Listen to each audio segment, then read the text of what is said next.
coming? Let's go. We ain't got no time to waste. Let's go. You are now listening to Jason Anderson, and you are in the zone. You're in the zone with Jason Anderson on Sports Radio 810 WHB. So, with the 29th pick in the 2022 Pay the Noise NFL Mock Draft, James Anderson, the Kansas City Chiefs select who? James Anderson joining us right now on Sports Radio 810 in Kansas City. James, let's talk running backs. Yeah, excellent stuff. James, we're up against it. We appreciate the time, my man. Fantastic insight and information. We're looking forward to talking to you down the road. Enjoy the draft. Absolutely, man. You guys too, anytime. All right, there he goes. James Anderson, host of the Zone Midday Sports Radio 810 in KC. You're in the zone on Sports Radio 810 WHB.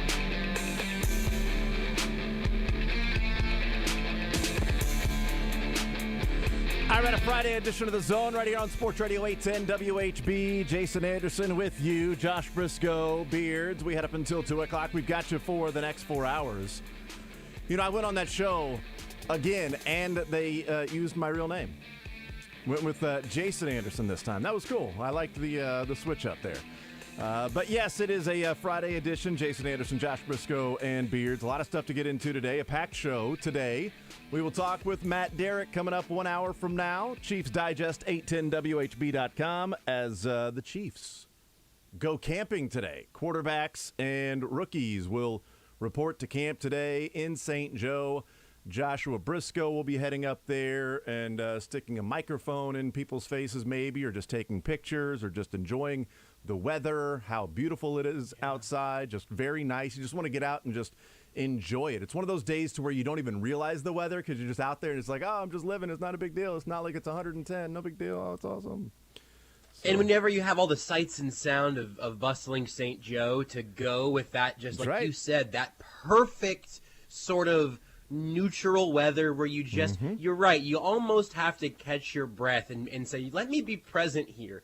And let me really feel every bead of sweat pouring from my armpits, so I really can soak up this moment, much like my 810 polo is soaking up my sweat. Yeah, no, it's I'm envious. I'm envious that I just sit in this air-conditioned room. You want to? Well, hold on. Now, listen, I mean, you want to swip? We can just switch. You go. I'll stay. You. I mean, whatever. No, I want you to be able to do what you want to do. Like, I want you to follow your heart's desire. I totally would, but I have plans right after the show, so that is going to take precedent with the family, or I would definitely switch it up and be going up there just to enjoy how beautiful it is outside today. So okay, James. I appreciate it, Jeff. So it is the Zone on a Friday. We'll talk with Matt Derrick at 11 o'clock. He will be heading up to St. Joe as well. We'll talk with him about this Chiefs team, about some camp headlines he might be looking forward to, some position battles, some questions still around this team, and some predictions maybe for some random battles in camp. Orlando Brown still on the topic of conversation, just simply because the veterans will report on Monday, and we'll see if Orlando Brown is with the veterans that'll be reporting on Monday. Most people doubt that, but we'll find out. We'll talk with Matt Derrick at 11 o'clock. Last night I was at Chicken and Pickle for the Volley Llama, and it was a really fun show that we did last night, and we got to talk to a lot of athletes, celebrities, things like that. And we're going to play a few of those interviews today. We will hear from Andrew Wylie coming up at noon. So Chiefs right tackle Andrew Wylie. We'll talk with him at noon. Dustin Colquitt around 12:30 or so. We'll talk with him and get his thoughts on some football stuff, see where he's at in his career. Is he done? Is he going to continue playing another year? We'll replay that interview from Dustin Colquitt. Greg Gurley, we'll play that interview at some point today as well. We got the What's on Tap and a number of other things to get into as well. So Andrew Wylie last night did ask him about Orlando Brown, asked him about the offensive line and what happens with that. So you'll hear the answer from Andrew Wylie coming up in the noon hour about what next week and the next couple of weeks will be like, and the team this year, and coming back from that Bengals loss and just wanting to get to camp, and what the offense may look like, running the football versus passing the football, RPO blocking versus power and zone blocking schemes, and the pros and cons, what it's like to block for Patrick Mahomes, things like that, how good of a pickleball player he is. The fact that the Chiefs are the picture on the kid's door that's going through the movie montage of working out because they want to really fight the bully, and the Chiefs the Chiefs logo is that for everybody else in the AFC, and whether or not he might miss a block or two for Sky Moore since Sky Moore went to a rival MAC school. I'm not going to say the answer yet. I'm not going to say if he said yes or no. You guys just got to hear the answer. It's crazy. I can't wait. I'm on the edge of my seat to find out if Andrew Wylie is going to actively sabotage one of his professional teammates over a college rivalry. I can't wait to find out, James. Never graduate, Jeff. Never graduate, okay? We're also looking forward to hearing from Scott Barlow and Nicky Lopez. Looking forward to that interview. We talked to him last night, and I will say that they were two of the more interesting, fun, enjoyable conversations that I've had in a long time. Barlow was great. He was awesome talking to him, and we got into so many different topics with Scott Barlow.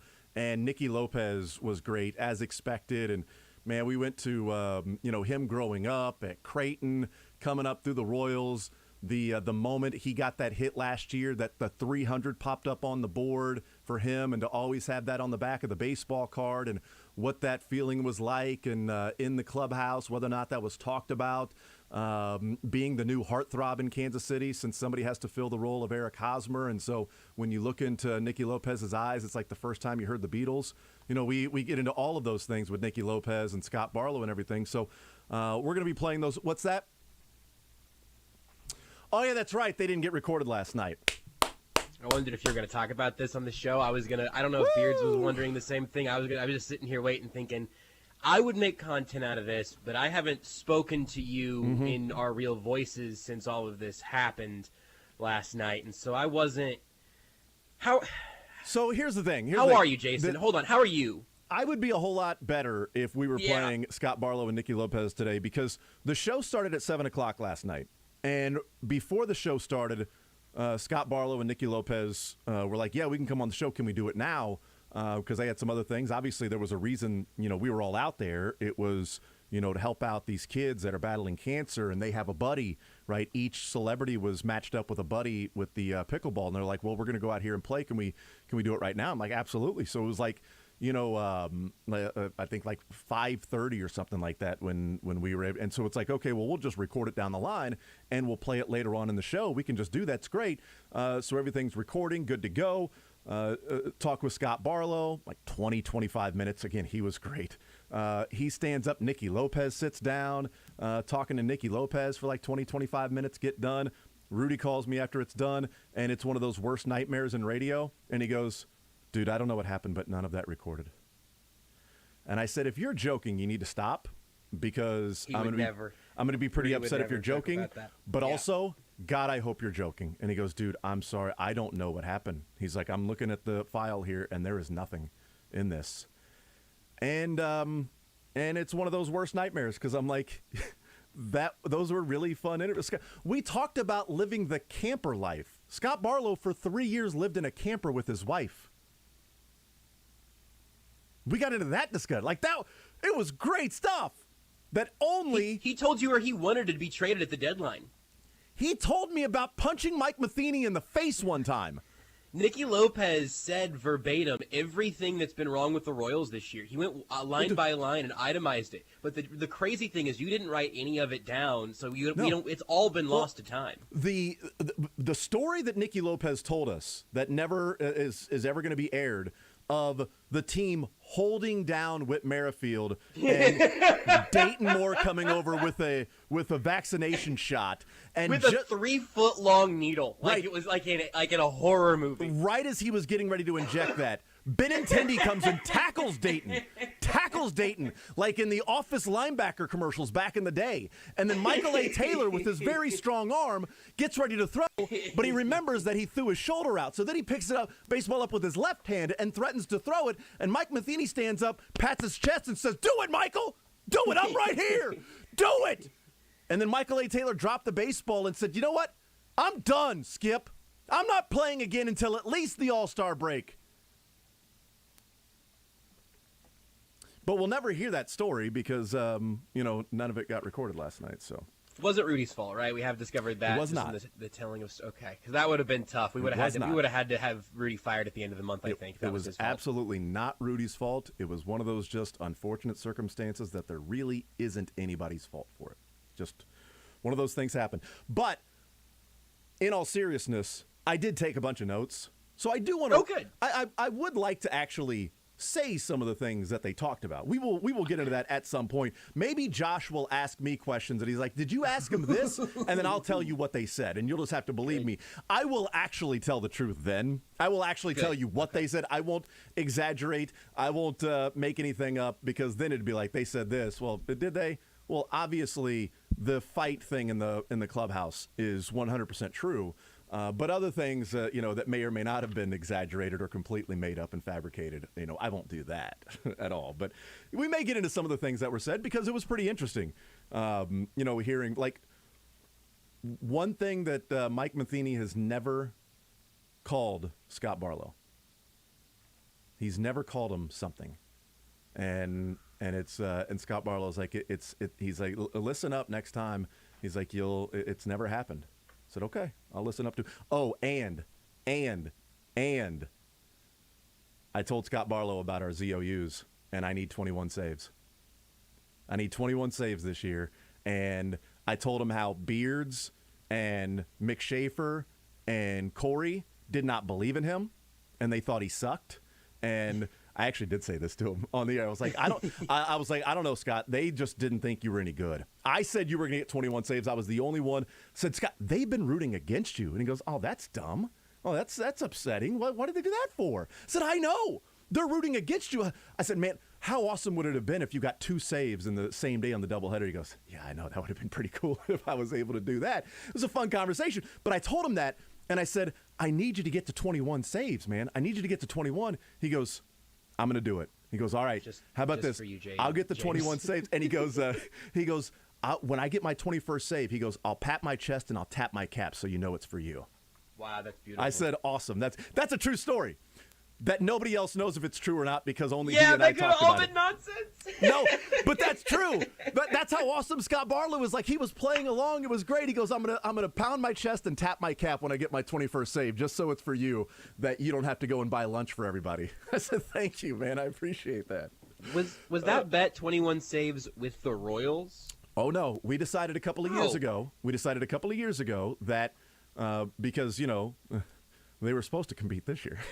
But we decided, a couple of years ago that anytime we do these, if somebody gets traded, those stats still count for the other team. The question, though, is if Scott Barlow gets traded, is he that team's closer? Fair enough. I think you've got this one in a lock, though. I mean, this feels like an easy bet for you. Don't say that. He needs 5 more. Come on, don't say that. He's got 16 right now. I'm not trying to jinx him. I think you're right. I think you're gonna get some lunch on this one. I'm not paying for it, by the way. I don't inherit Corey's debts, right? God, can you imagine how cruel that would be for me to inherit Corey's debts and his bets? Like, I would literally be doing this job for negative money. Let's be honest. You inheriting Corey's debts would mean that you're actually getting an inheritance. Means there's a trust fund for you if you're inheriting his debts. That's the debt is that you're going to have to pay taxes on the $5 million that he's leaving for you. Okay, government, take 2 away. Guess I'll only take the 3. I'm inheriting Corey's debts. Yeah, you're fine. Good point. Right, you're good. If we all could inherit those debts, if only. Awesome. I'll be so cursed. So we'll talk a little bit more about what they said. But again, we'll hear Andrew Wylie, Dustin Colquitt, Greg Gurley, those that happened on the show last night. Things happened. Matt Derrick, we'll talk with him at 11 o'clock. Again, he's heading up to St. Joe as well, along with Josh Brisco. We got what's on tap today. And, of course, the cuts before we are done with the show. We'll get into a lot of different cuts from this week. And throughout the show, we've got a few clips, but throughout the show, we're going to play some Buck O'Neil sound as he's heading into the Hall of Fame on Sunday. So we'll play some different sound bites and different cuts from Buck O'Neil just throughout different interviews he has done. So we'll do that as the show progresses in these hours. Also reminding everybody, the WHB 100-year celebration going on August 11th, Thursday, August 11th at the Midland Theater. And we're giving away tickets each and every hour, giving away a couple of pair of tickets each hour.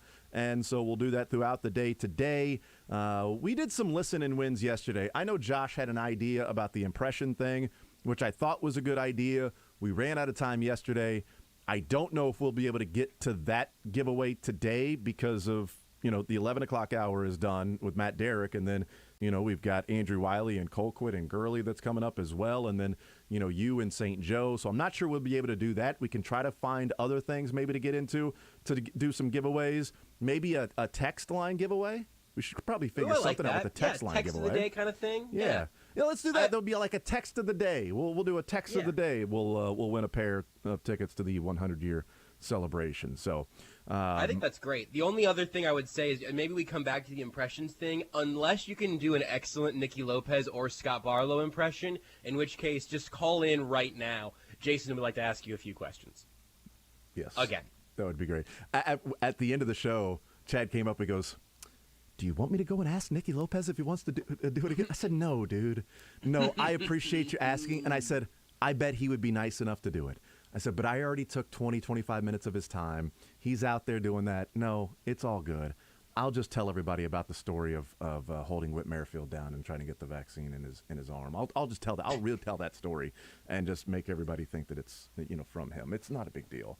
But yes, so the 100-year celebration is going on August 11th. We'll be giving away tickets to that, and a great night. I mean, celebrating sports and entertainment and broadcasting and all these different things, and raising money for these four incredible charities: Big Brothers Big Sisters, Victory Project, ALS Association of Kansas City, Sharewaves. If you want to be a part of it in any way, shape, or form, with some sponsorship packages, some corporate sponsorship packages as well, many different levels to be a part of it. All that money is going to these four incredible charities. You can call 913-344-1529. 913-344-1529 is the phone number to call and to be a part of it in that way. And we've been announcing different guests throughout the days, and all of these different guests, and we saw one of the guests that's going to be there that we're announcing today was there last night. Corby Jones is going to be there as well.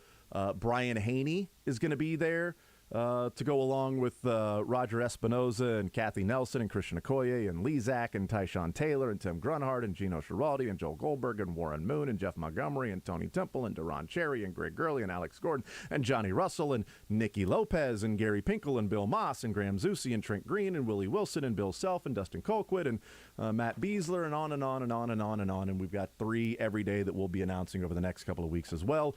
And let me tell you that last night, Chad Boger was like a high school kid whose parents are out of town that weekend, just inviting everybody over to the house. I mean, everybody who was talking, "Hey, we got this celebration going on." And by the way, everybody you talked to were like, "Yeah, I'm there.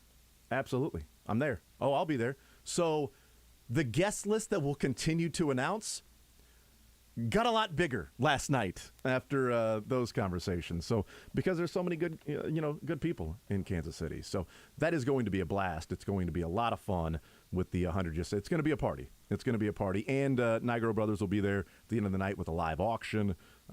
Stephen St. John and Dustin Colquitt, they are hosting the event, emceeing the event there. And there'll be other different things with on-air staff that at various times throughout the evening will be involved in some way, shape, or form, and shows and a band and maybe a magic show and a comedian and maybe like a basketball game that'll take place. I have no idea. There's a lot of things that could happen.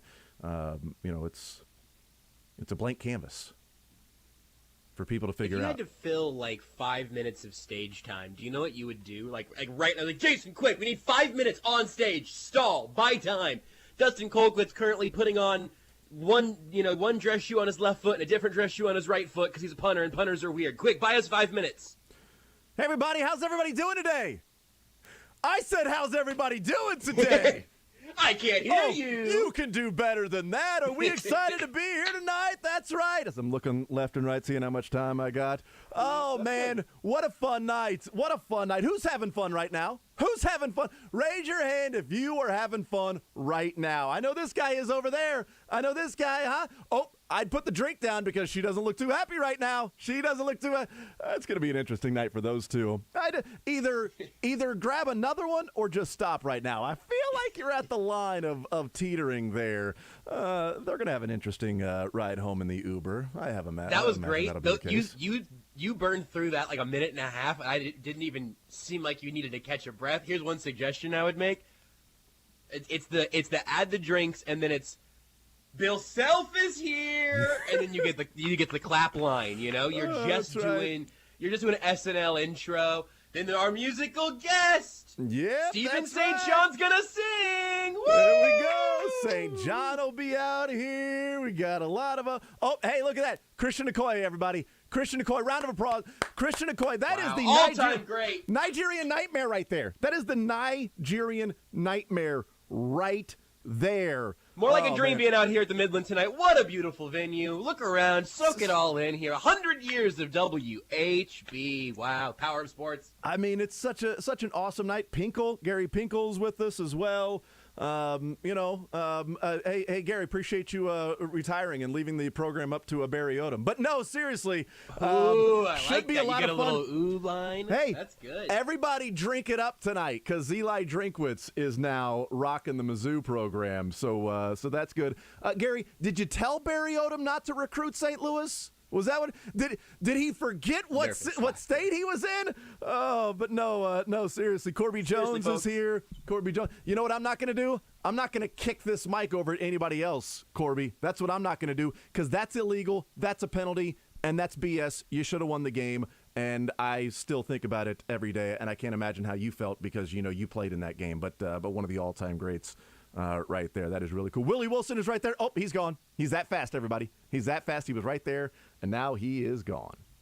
I just realized how dumb it was to ask you a question of how would you waste the time of a bunch of people listening to you on a microphone. You kidding me? Like I might as well have asked George Brett how he would strategize to get on base a few times in a Major League Baseball game. No, it'd be asking George, hey, George, how would you beat the shift?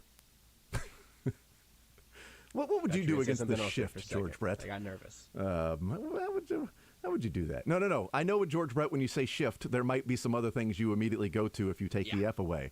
But no, I said shift at SHIFT. Shift at. So that's coming up on August 11th. We'll be doing some giveaways throughout the show as well. Tex wants to know who's replacing Rudy. So what I'm saying is, if this was his fault, we'd have to fire him at the end of the month. We'd have to have him removed. Yeah, that's. Look, I will vouch for Rudy. Was not his fault. He's gone at the end of the month, anyways. It's just for people who might not know. We're playing we're having fun. We're having fun. Just like when Corey said if Vinny Pasquantino was not called up that particular Friday night, I think it was June 24th. If he's not called up on June 24th, Corey is going to quit the show. And then he was called up that next Monday. And then Corey, his last day was like that next Thursday. But it was fun because people were like, hey, are you, is you really quit? Is this real? Is this a bit because of the Vinny Pasquantino thing? Like, no, it wasn't. Not a bit. Oh, Nicky Lopez also told a funny story about Vinny Pasquantino as well. That was good. That we'll never hear. So there you go. You know what I do want to hear? I want to hear Buster Olney. I want to hear Buster Olney. I want to hear some Buck O'Neil. We'll hear from Matt Derrick. We'll hear from Andrew Wylie and Dustin Colquitt and Greg Gurley. We got the cuts. We'll hear a lot of those today as well. We may hear from some Chiefs players as reporting to camp goes on today.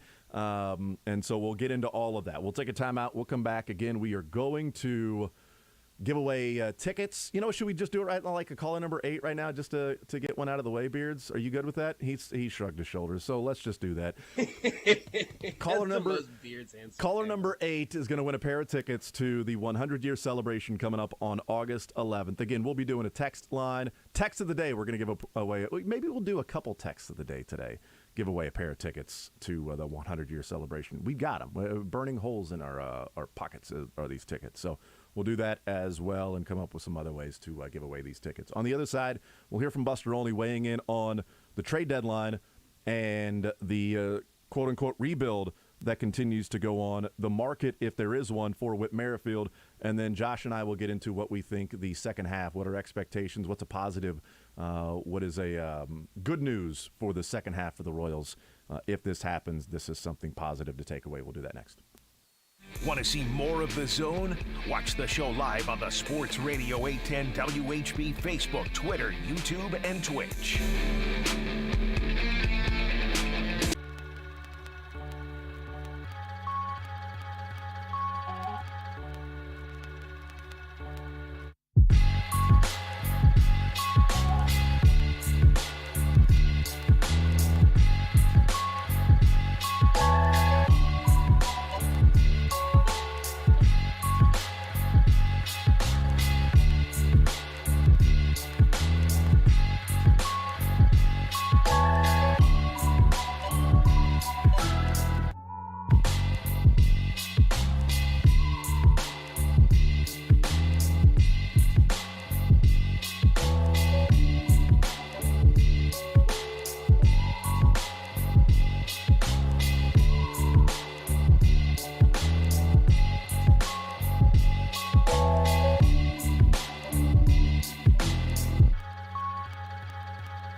The Zone with Jason Anderson. Alexa, tell the government that I did pay my taxes this year. Thank you. Weekdays from 10 to 2 on Sports Radio 810 WHB.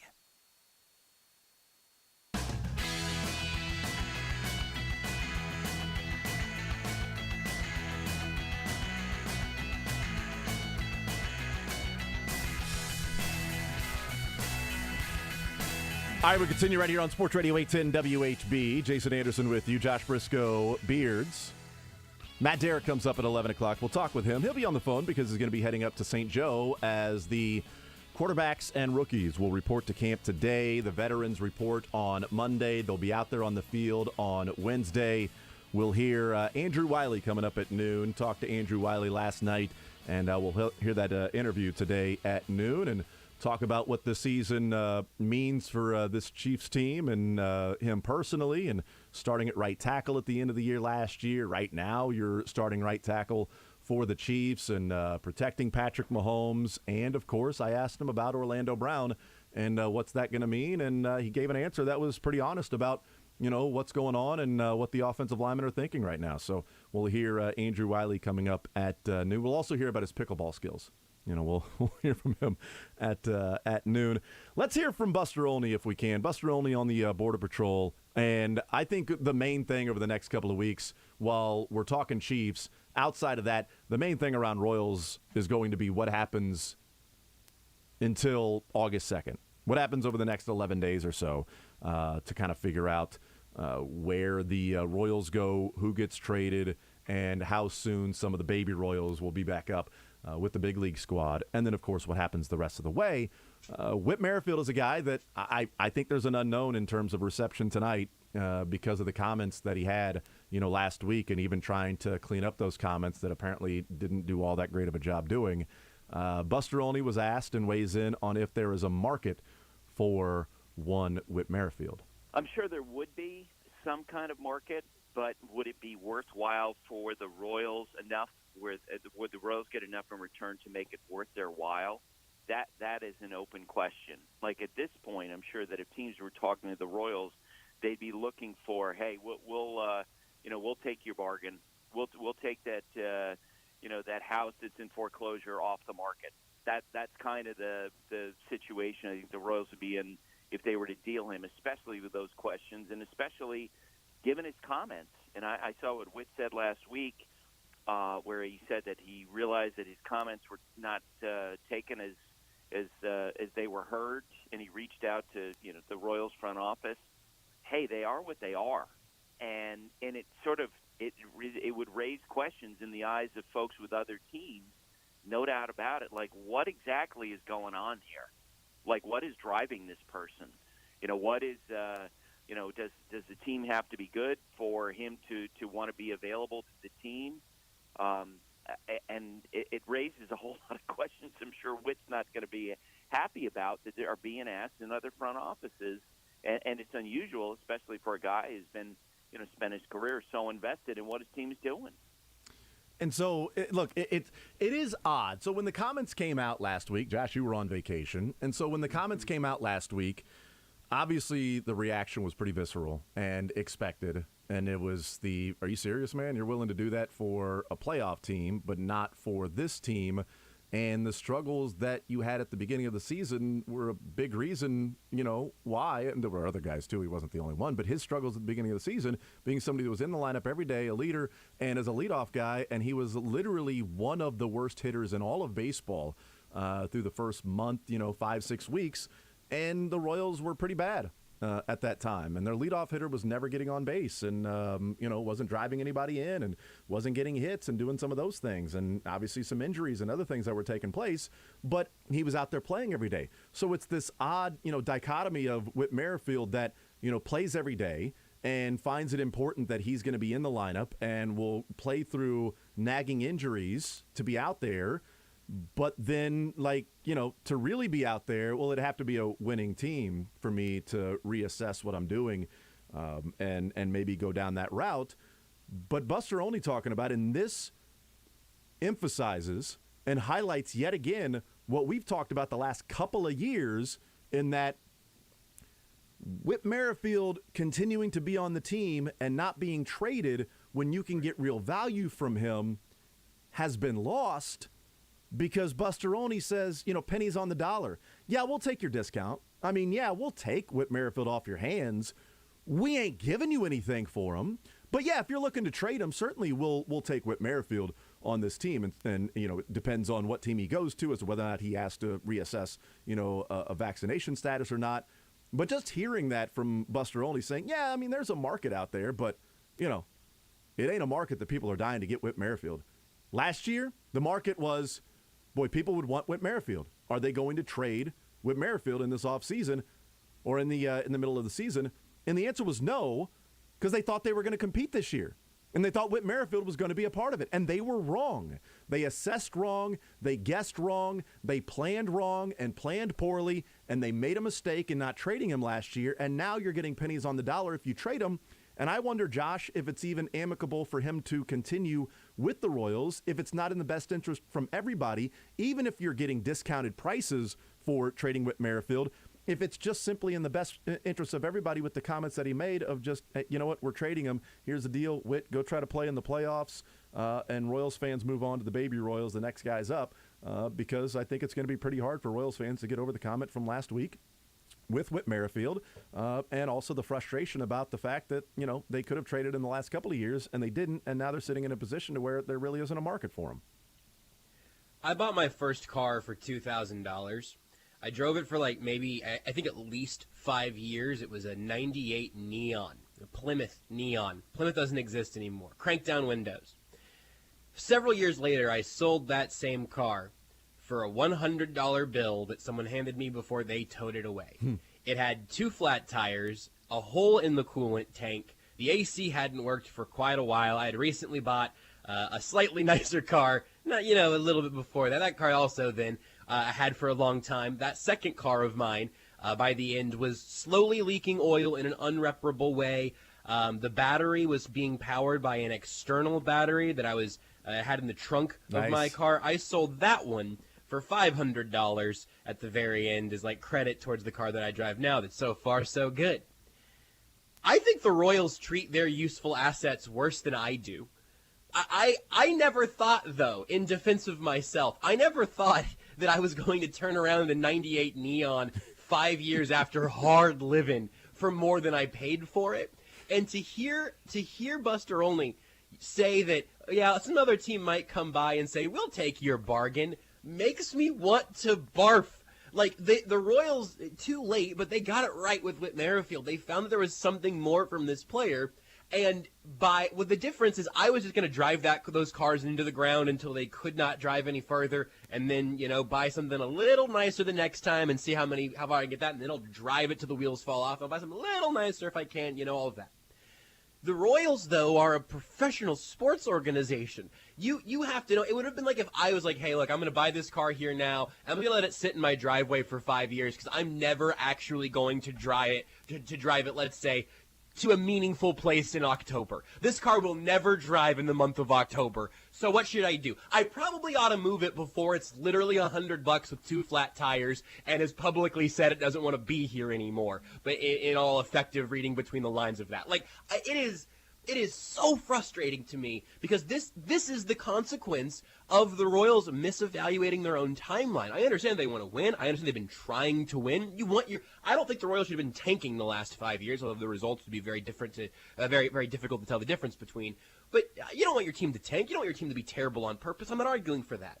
But if you're delusional about your timeline, this is the consequence. You have an incredible asset in Whit Merrifield 2 or 3 years ago that, man, what could you have gotten back for him? But you say, oh, we're close. Oh, we're close. Oh, we're close. And they've never been close. And so now we're here saying, well, yeah, maybe they could get, I don't know, maybe they could get something back for Whit Merrifield. Or you get the rest of this season of Andrew Benintendi, who also has seen his value decline a little bit, I think, even though other teams would have known he wasn't vaccinated. That, you know, the Royals weren't going to hide that from anybody.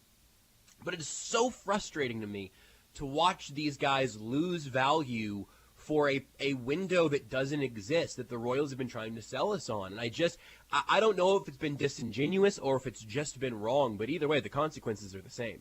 I think it's just been wrong. I think they really believed this was the year. I think they really believed in their heart of hearts that this was a year that they were going to compete. They were going to be close to 500, be around that. And with 7 teams that can make the All-Star or make the playoffs, then all of a sudden, you know, if you're around 500, are you 3-4, maybe 5 games out? But if you're 3 or 4 games out in September, you're kind of there. So you're competing and you're playing some meaningful games. I think they really, truly believed that was the case, and that's what was going to happen this year. And I think it was a a total misevaluation of where this team was and the expectation level of this team. And I remember before the season started, we were talking about what the record might be for the Royals and kind of examining the futures bets and what the totals were and the over-under for the Royals. And it was like, man, that seems really low because, they won 74 games last year. Why would it be fewer wins this year than what it was a year ago in the over-under and the total wins for this team? I think they'll get to close to 500. I've got them going 78 and 84. But not to where it's like they're ready to then say we're going to be winning a division. I thought this year was closer to 2013, and now it seems like this year is kind of closer to 2011. Or maybe 2012 if you see some of the baby Royals come up and then next year they're on the team and you start to see something happen and you start to get that sort of energy that's there in the clubhouse and you're winning more games and just having fun doing that. And they were right there against the Blue Jays, a really good team that's fighting for a playoff spot. And this was a team that was going through turmoil and frustration and tension in the clubhouse all season long, according to Dayton Moore. And a teammate that had said that, well, if it was a different team or if I get traded, I may reassess things and, might get vaccinated. And a player, at least one, that reaches out to Sam McDowell and says, yeah, a few of us are pissed. All that's going on. You bring up guys that have never played before. They've got to get passports. They've got to get things figured out, how they're getting there, family, how they're getting there. Oh, by the way, you're getting ready to play a major league game. You're, going up against an awesome team in Toronto. You've got all this stuff and questions being asked around the organization and the players that aren't there. And you go out there and win a game on Thursday, weren't really in it on Friday, and had chances on Saturday and Sunday to win. That's incredibly encouraging for a team that went 1-3 in a 4-game stretch over a good organization. And I think there is an element of the Royals were clearly off on what they thought next year or this year was going to be. So last year at the trade deadline, I think they are closer this year to actually being correct if they're saying next year. But I'm still saying 2024. But at this point, all I want to do is just turn the page to what the next group is going to look like. Right. So it would have been annoying, oddly enough, like 10 days ago, it would have been annoying if it was the Royals got, limited return on Whit Merrifield or they didn't get as much as you thought they were going to get for Andrew Benintendi. It's annoying that Whit Merrifield wasn't traded last year and they didn't get enough for him. But at this point, I know how I feel. And I think there are a lot of other Royals fans out there that are just ready to move on and turn the page. And if it's trading Whit and Benny and Michael A. Taylor and whoever else to sort of say, these guys are gone, this is the next phase, we're going to get to the next phase right now. Even if we have to take 90 cents on the dollar than what we thought we were going to get, we're just simply going to do that so we can open up space for the people that will be here. I'm ready for it to happen, and I hope they get something great back. If they don't, then it's time just simply to move on anyway, because I don't know how Whit Merrifield could even be on the team next year if they don't trade him by August 2nd. And the thing with Whit that is specifically to Whit, 'cause I'm sure there are people listening who are rolling their eyes for one reason or another. Here's kind of where I think there's a differentiation. Hunter Dozier, it sounds like he's just like never been vaccinated against like anything his whole life, which is just a crazy thing to do, I think, but that's where he's coming from. And we just got a new instance of polio in America, I think, yesterday, a couple days ago. Unrelated, just mentioning that. Let's not bring polio back. Anyway, I interviewed Hunter Dozier at a thing last year. I found him very pleasant to be around. I don't know Hunter Dozier. Seems like a nice fella. Yeah. Think that there's some bad science at play. So, anyway, off on the side. But then there's Dozier on that front. And there's Benintendi, who we'll see when he gets traded what he might do. But Whit Merrifield has been propped up as the face of this organization during a bad time for the organization. And it's not just that he's saying, I'm not going to get vaccinated to make sure I can help this team for 4 more games. I'll take my first 4 days off in a million years, and I'll see you guys whenever you get back. That's something that you could, I think, have some criticism for. But specifically in his statement, where he kind of kicks it all off with, well, right or wrong, which is a heck of a way to begin your argument for why you are making a choice on something. It makes me question the conviction you've got there or the logic of it. That's a pretty weak way to open. But then to say specifically the part of, I've always wanted to play in the playoffs, and I'm paraphrasing now, my conviction on this issue would change if I was playing for a team in the playoffs as opposed to this sorry team that can't even get me to 500 baseball again. there is sort of a poisonousness. There's a venomous nature there that I really do think whenever we talk about like distractions and clubhouses and everything, we do it over some stupid stuff sometimes. And the subtext of Witt there saying, I'm putting my foot in the ground on, so like Harrison Butker talked at last offseason about how if he would have had to have been vaccinated, he might have just retired. And I have a lot of questions about a lot of the things that Butker said. That's a whole other day. But if Witt's saying, if we were better, I might be able to be knocked off on this thing that currently I believe just strongly enough that it will prevent me from playing games for the Royals. Mm-hmm. There is a layer there that I would expect to I would expect to split up the clubhouse. Like I'll try to see if I can make it personal here for myself. But like if I would have said no, I'm not going to get vaccinated, so I can come in and do almost entirely sports at night. But if you move me up to middays from 10 to 2, if I can do radio in the middle of the day, you know what? Maybe I will. I don't think anybody at 810 would have taken too kindly to that. I don't think they should have.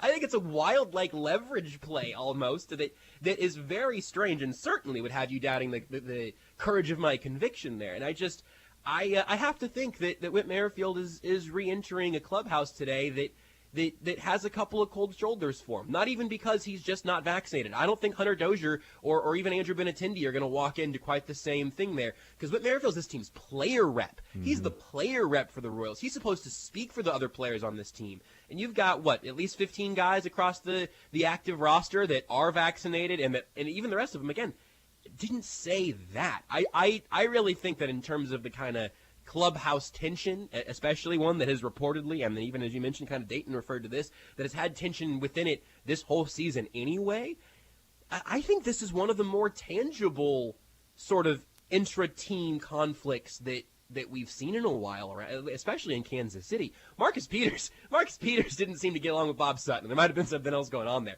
He didn't say that, I'd only play for the Raiders.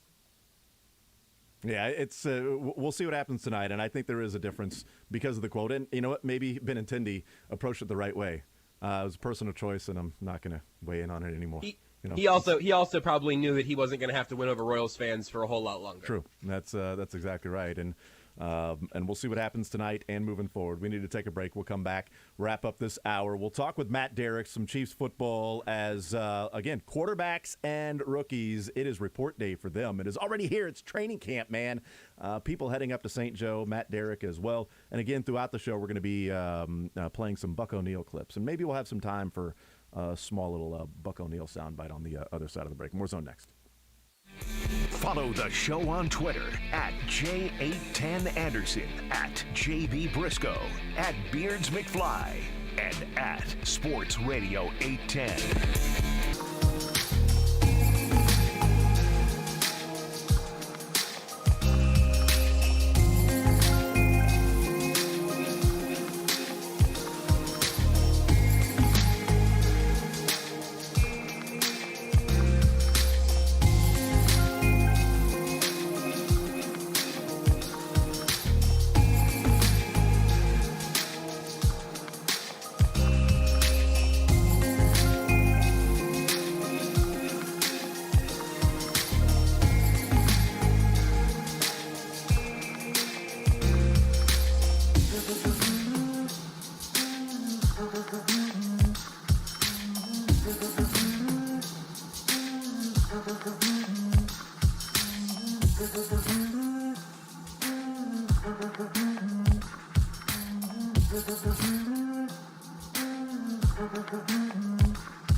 The Zone with Jason Anderson. You could have also gone.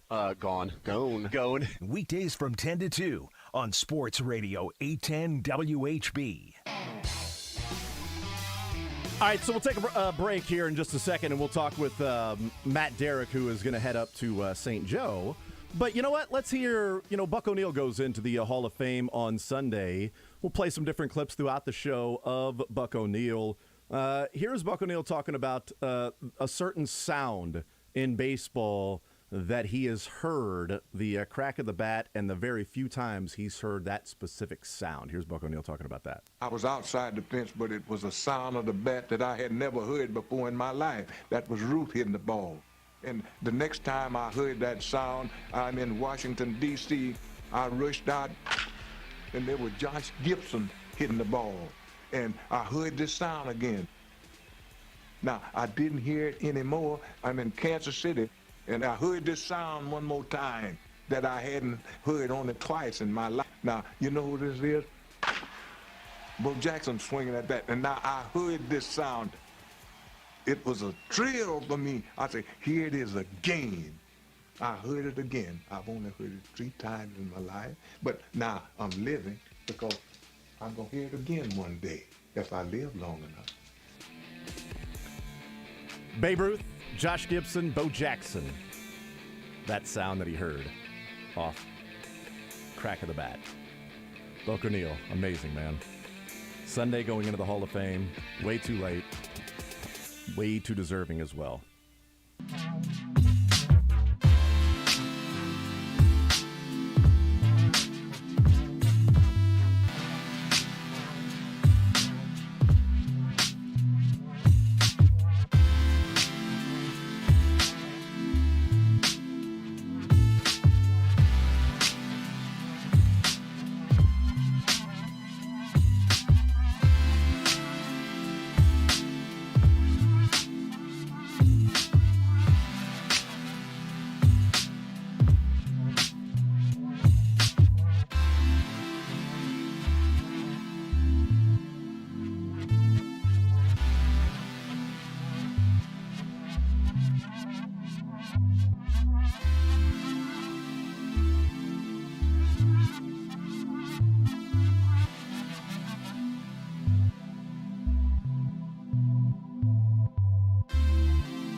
All right, we'll continue right here on Sports Radio 810 WHB. Jason Anderson with you. Josh Brisco, Beards. Brisco on his way up to St. Joe as the Chiefs quarterbacks and rookies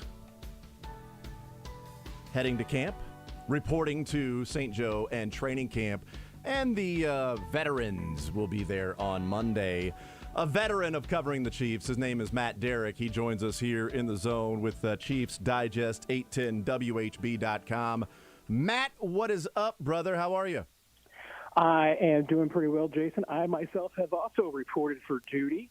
Nice. Literally just walked into Bloom Student Union. Wow. So, yeah, we are Nice. ready for the magic.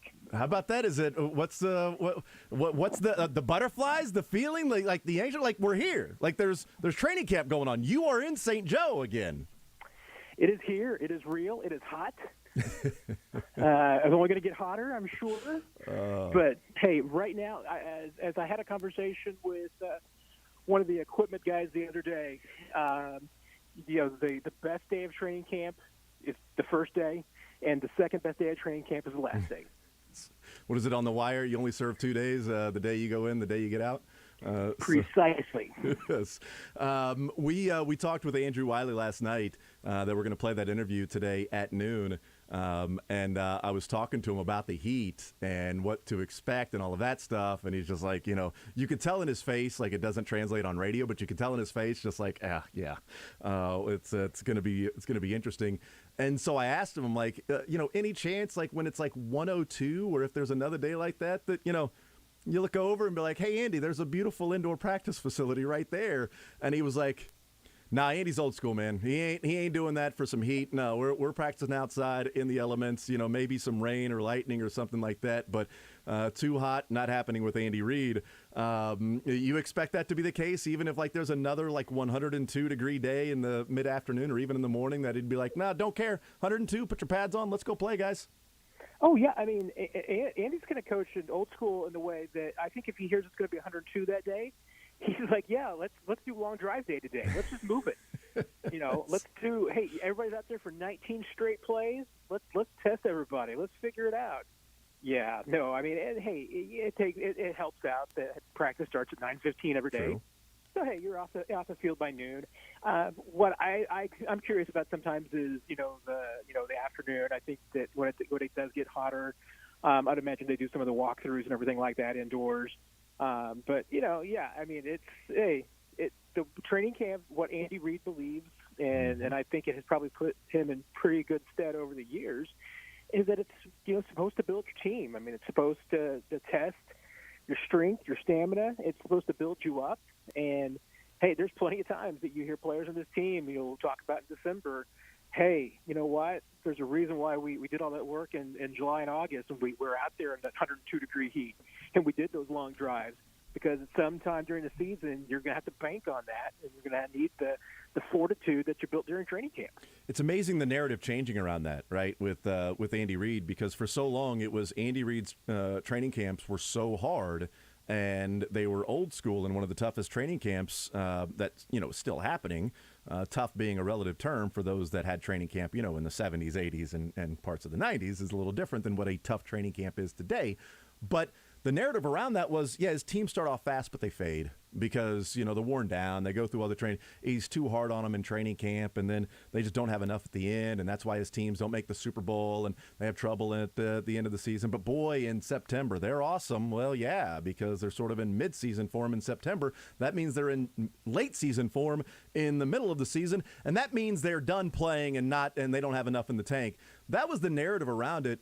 Amazing how that changes when they start winning and they go through the playoffs and they win a Super Bowl and go to another Super Bowl and host 4 straight AFC championship games. Then it becomes Andy Reid, those training camps, that's why this team is so good, is because, they go through these things in training camp and they're really ready to go for the entire season. Narratives are interesting based on whether you win or lose is based on whether that particular strategy works or not. He was losing, bad strategy. Winning, he's just smart. History is written by the winners, Jason. That's right. As I'm told So right now, Andy Reid can write his own history. Mm-hmm. You know what it reminds me of? It reminds me of, I was thinking as I was talking there, it reminds me of Tony Bennett and Virginia. That, they lost in the first round of the 16 seed in, 2017, 2018, whatever it was. And Tony Bennett and Virginia, they were never going to win the big one, not with that style. You cannot win with that style in college basketball. You're slowing it down. You're taking the air out of the basketball. I don't care how efficient you are on offense and defense, but it's just not going to translate to winning 6 games in a row. They lose to a 16 seed, and it's, see, I told you so, and the next year they win a national championship. And it's like, well, I guess you can win a national title with that. Yeah, because there's probably a lot of different ways you can win a national title as long as your team's good enough, you've got the talent, and you execute. If you limit possessions, but you're better executing than the other team and more efficient than the other team, well, yeah, you're going to win those games. But it's like when Virginia wasn't winning in the postseason, it was Tony Bennett's philosophy and the style of play, and then they win a championship and win 6 games in a row. And it's so tough to play against that style. I mean, when you're a team, you've never faced it. I mean, it's so difficult to go up against Virginia and the pack line defense and what they do offensively. That's why they win. Yeah, and and I haven't had a chance to ask Andy Reid if he thinks about it and sees it in these terms. But Andy's is pretty consistent. I mean, his assistants will tell you that they can look at their calendar and their watch and be able to tell you exactly where Andy Reid is at any given moment in the year. But at the same time, he does change, he does evolve, and he does do things differently. And for all the people talk about how tough his training camps are, and they are. I mean, it has gotten different over the years. And one way in which I think they're certainly different is that training camp is difficult and practices early on in the season are difficult, but part of it is that he wants those practices to be efficient. I mean, he wants to get the most out of them. There's no lollygagging. I mean, that's one thing that you hear from a lot of players who come to the Chiefs from other teams is that, they'll say, hey, sometimes there's just a lot of standing around in practice and you're waiting for things to happen. There's none of that at an Andy Reid practice. I mean, there's a purpose to everything that they do. And then conversely, the way that he's changed over the last few years, you talk about end of the season, for as hard as he pushes the team in maybe July and August, when they get to this, November and December, suddenly Wednesday is, a very light practice. Thursday is the only day that they really do an intense workout. And even then, I mean, those can be sometimes pretty light workouts too. And Friday is always, 90-minute fast Friday kind of a thing. I mean, he backs off the reins later in the season to keep those guys fresh. But once again, the practices, his intent is to always have a purpose. He wants to be prepared. But I think he has a different focus than these days about trying to keep bodies fresh and the best way to try and do that. Well, and I mean, it makes sense. Like if you're sitting there in December and you're saying, well, we got to go hard on a Wednesday because, that we need all these reps we can get. Well, I mean, have you done enough throughout the season if you're worried about reps and continuity in December? Or are you worried about your fresh bodies and the fact that you've been practicing and studying and in meetings going back to late July that you should probably be on the same page, know what you're supposed to be doing? And I get installing the game plan, and you want to go through some of those reps and the plays, and so you've got those things down and some of those scripted plays, certainly. But, there's only so many times you can go and do that, whereas it starts to become – a negative impact on, well, you're still going a little bit too hard in practice, and now the bodies are, breaking down or whatever it might be. And that was one of the things that people talked about all the time, that, with a team that is as good as the Chiefs are and the talent that's there and the offensive players, the defense has some younger players that they'll have to, continue to get as many reps as possible. But I would guess in December, a fresh body is more important than a couple of extra reps the week of the practice when you've been doing it since, July 25th. Yeah, I mean, July and August is about kind of sculpting the body. It's about building that physicality and building up that stamina. And then once again, I mean, you're banking on that later in the season. And later in the year, it's more about the repetition and the preparation than it is about, sculpting any bodies at that point. I mean, once you get to week one, for the most part, and frankly, probably by the time you get to maybe August 15th, for the most part, mm-hmm. I mean, you're in the best shape you're going to be in as a player. It's only going to get worse from there. I mean, the wear and tear is going to get to you. So, it is try and get in the best shape that you possibly can, as quickly as you can, as early as you can. And then the rest of it is really just about repeating the process and trying to learn and continue to grow. Visiting with Matt Derrick, Chiefs Digest, as he is up there in St. Joe, and Josh Brisco heading up there as well right now, and Chiefs reporting to training camp. So we talked last week, and our conversation last week, Matt, was right after the news came out that Orlando Brown was not going to sign the contract, and they did not come to an agreement. And you and I talked about it sort of on the fly, initial reaction to that news. We both thought that something would get done last week. That wasn't the case. Looking now over the last week, some of the reporting, the details of the contract, things like that, what's your reaction now looking back, having a week to sort of digest it and seeing the numbers, seeing the contract, hearing, like Jeff Chadilla talking about what maybe those in the front office kind of feel, Michael Portner, saying that, no, everything was in good faith, that it doesn't seem like there's any hard feelings from that side. What's your assessment now of the situation that the Chiefs are currently facing with a left tackle that has not signed his franchise tag tender yet? I mean, I can see where both sides were disappointed that something didn't get done. I think that the Chiefs made what they feel is certainly was their best offer. Could there have been some negotiation, a little bit more give and take? I think that they certainly feel like that there probably could have been on the other side. Maybe they would have been willing to go a little bit further too, had they kind of been pushed a little bit. But I think that the Chiefs, I think they're right to feel disappointed that something didn't get done because they made a pretty competitive offer. I also get from Orlando's standpoint that if he truly views himself as a top 3 or the best left tackle in the NFL, then that offer was limiting, and that he expected more. I think it's a risky move. I mean, betting on yourself sometimes is a smart thing. That was a lot of money to leave on the table. And really, to me, I mean, the next question is, what does Orlando do next? And, and we're going to be finding out next week whether he's here or not. To me, hey, you bet on yourself. You probably need to be prepared to make sure that you're doing everything to make sure that bet pays off. And in some ways, you've got to even hedge your bets a little bit to give yourself the best chance of hitting, because there's a reasonable chance that, hey, if Orlando Brown gets hurt this year, he won't ever see another contract offer like that. I mean, that's the possibility is distinctly there. I feel like, I think a lot of agents around the league probably would have taken that deal and recommended that their client take that deal. If Orlando truly feels like, from the talk that we've heard and what's been kind of communicated from his camp, that he's a $23 million player per year, I get that. I think it's a misunderstanding of the market, but if that's how you feel, then that you had to turn down that offer.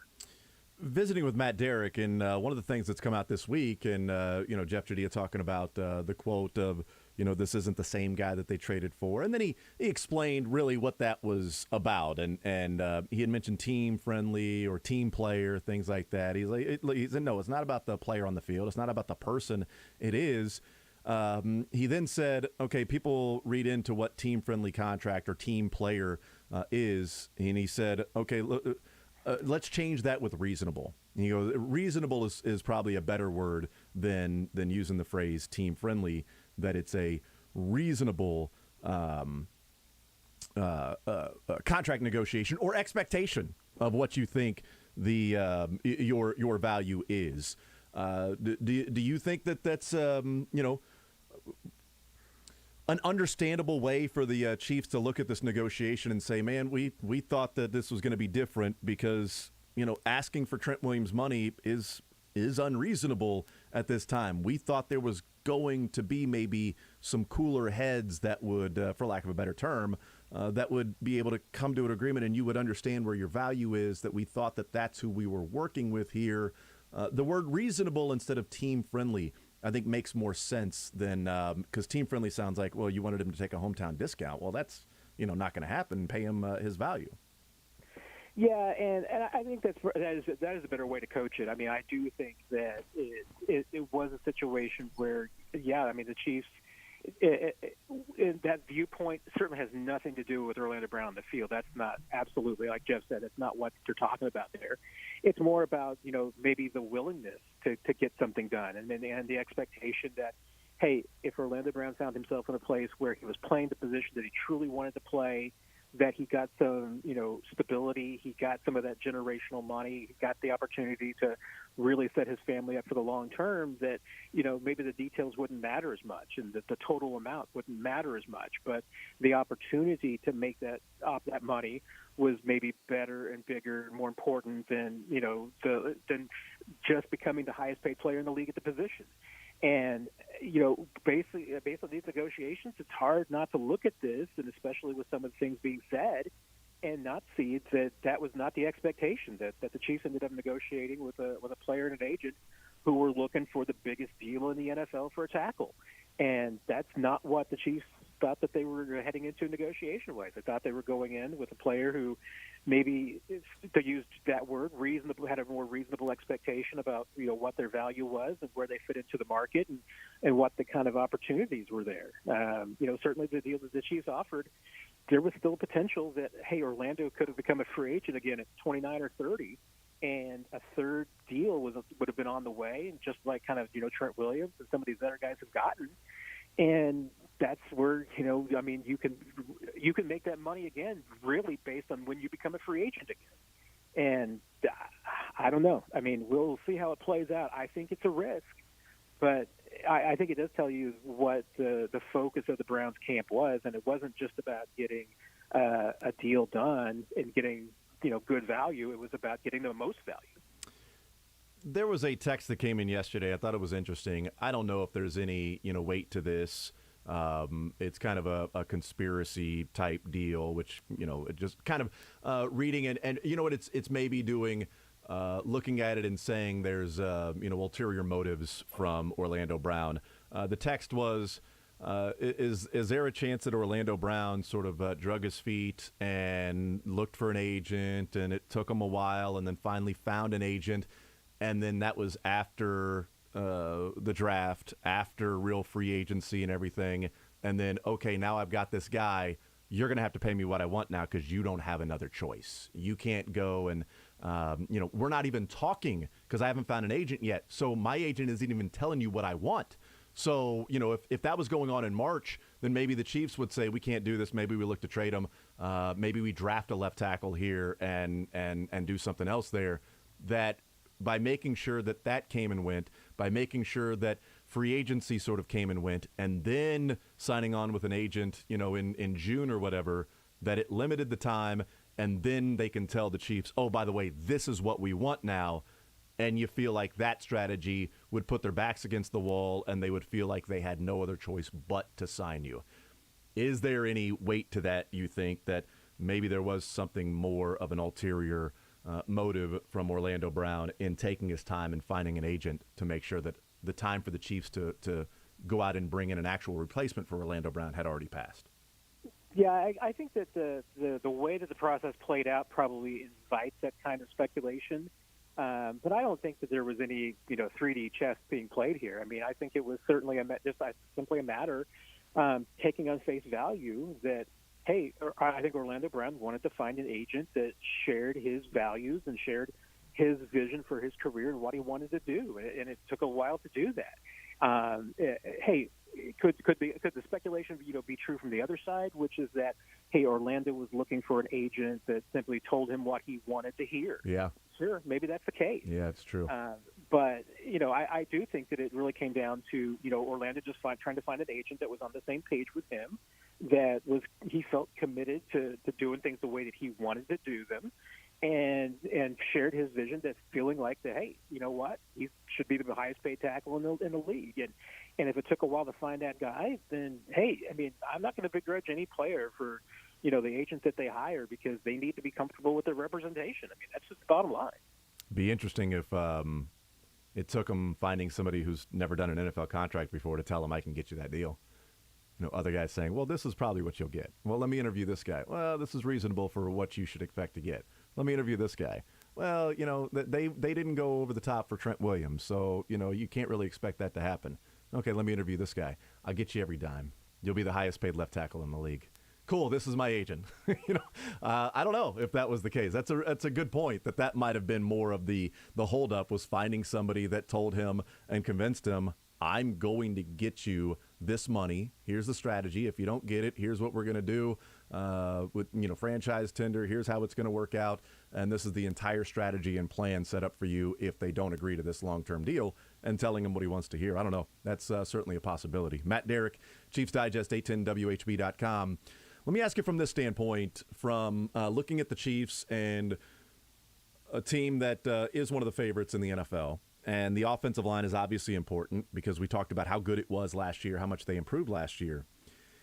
There obviously is a value in security, but what's the value in the security maybe from the Chiefs? Is it, in your mind, worth $1 million or $2 million extra per year against the cap or in guaranteed money over 5-6 years to say, this is our left tackle, we know he's our left tackle, the offensive line played together last year. They got better. He'll be in at camp. He'll be a happy guy. We'll continue to have this offensive line playing together. He'll continue to get more and more used to Patrick Mahomes, and we don't have to go out and find a replacement. We can, strategize, and we can budget now moving forward. We know exactly what that's going to cost, and we're done with it. Even though we had to go up a little bit more than we wanted to, there's a value in just simply having the answer there for the next 3 or 4 years. Obviously, there's a value, but how much is that value? Would you have gone up a couple, $3 million per year if it meant that, okay, you don't have to worry about left tackle anymore and all of this conversation goes away? Yeah, and that's the key question. And it's easy to say, hey, would you have been willing to go $1 or $2 million more a year? You know what? That probably wasn't even the option. The option might have been, are you willing to go $4 or $5 million more a year?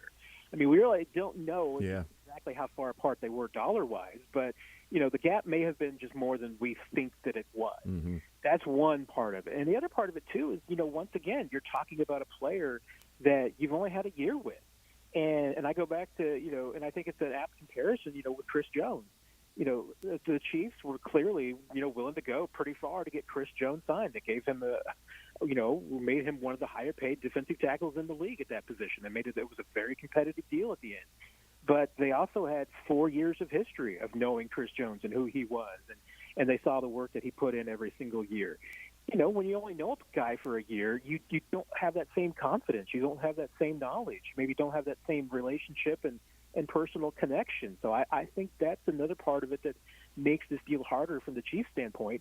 Hey, if Orlando Brown had been a player that they drafted and they knew and they grew up and they saw, consistency from year to year as far as how he was willing to work out and how he was willing to take care of his body and all of these things, the way that they saw with Chris Jones, that makes it an easier investment. So, I think there's a difference in the fact that this wasn't one of their players that they had a history with.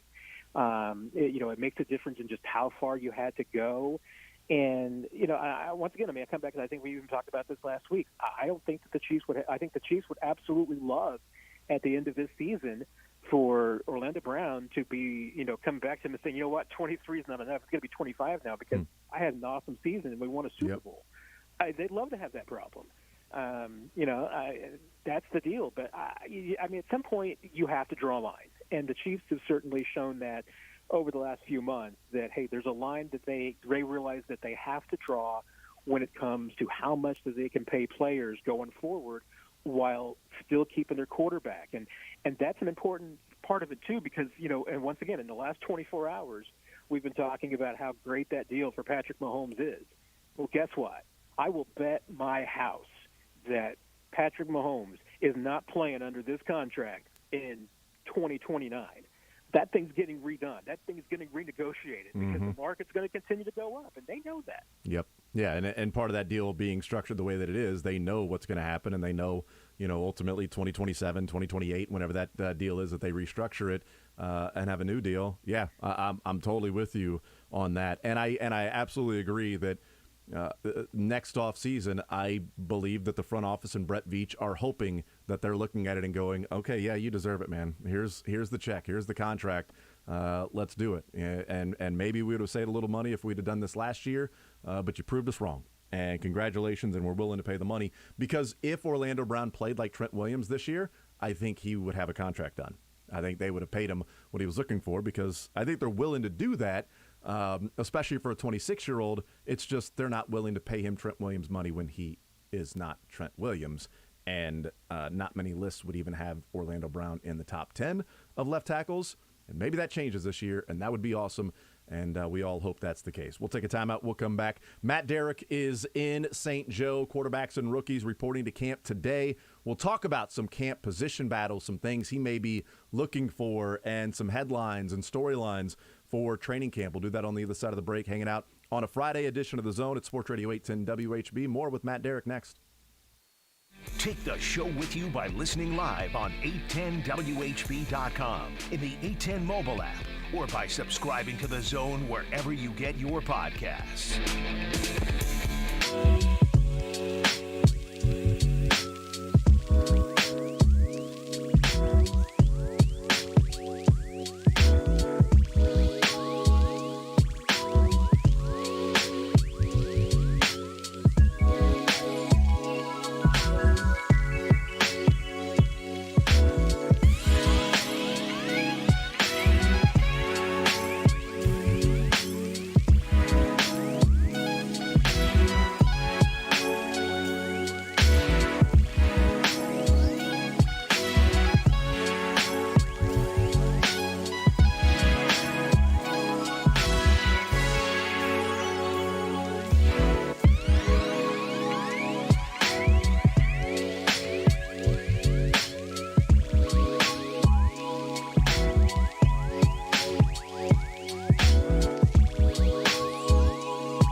The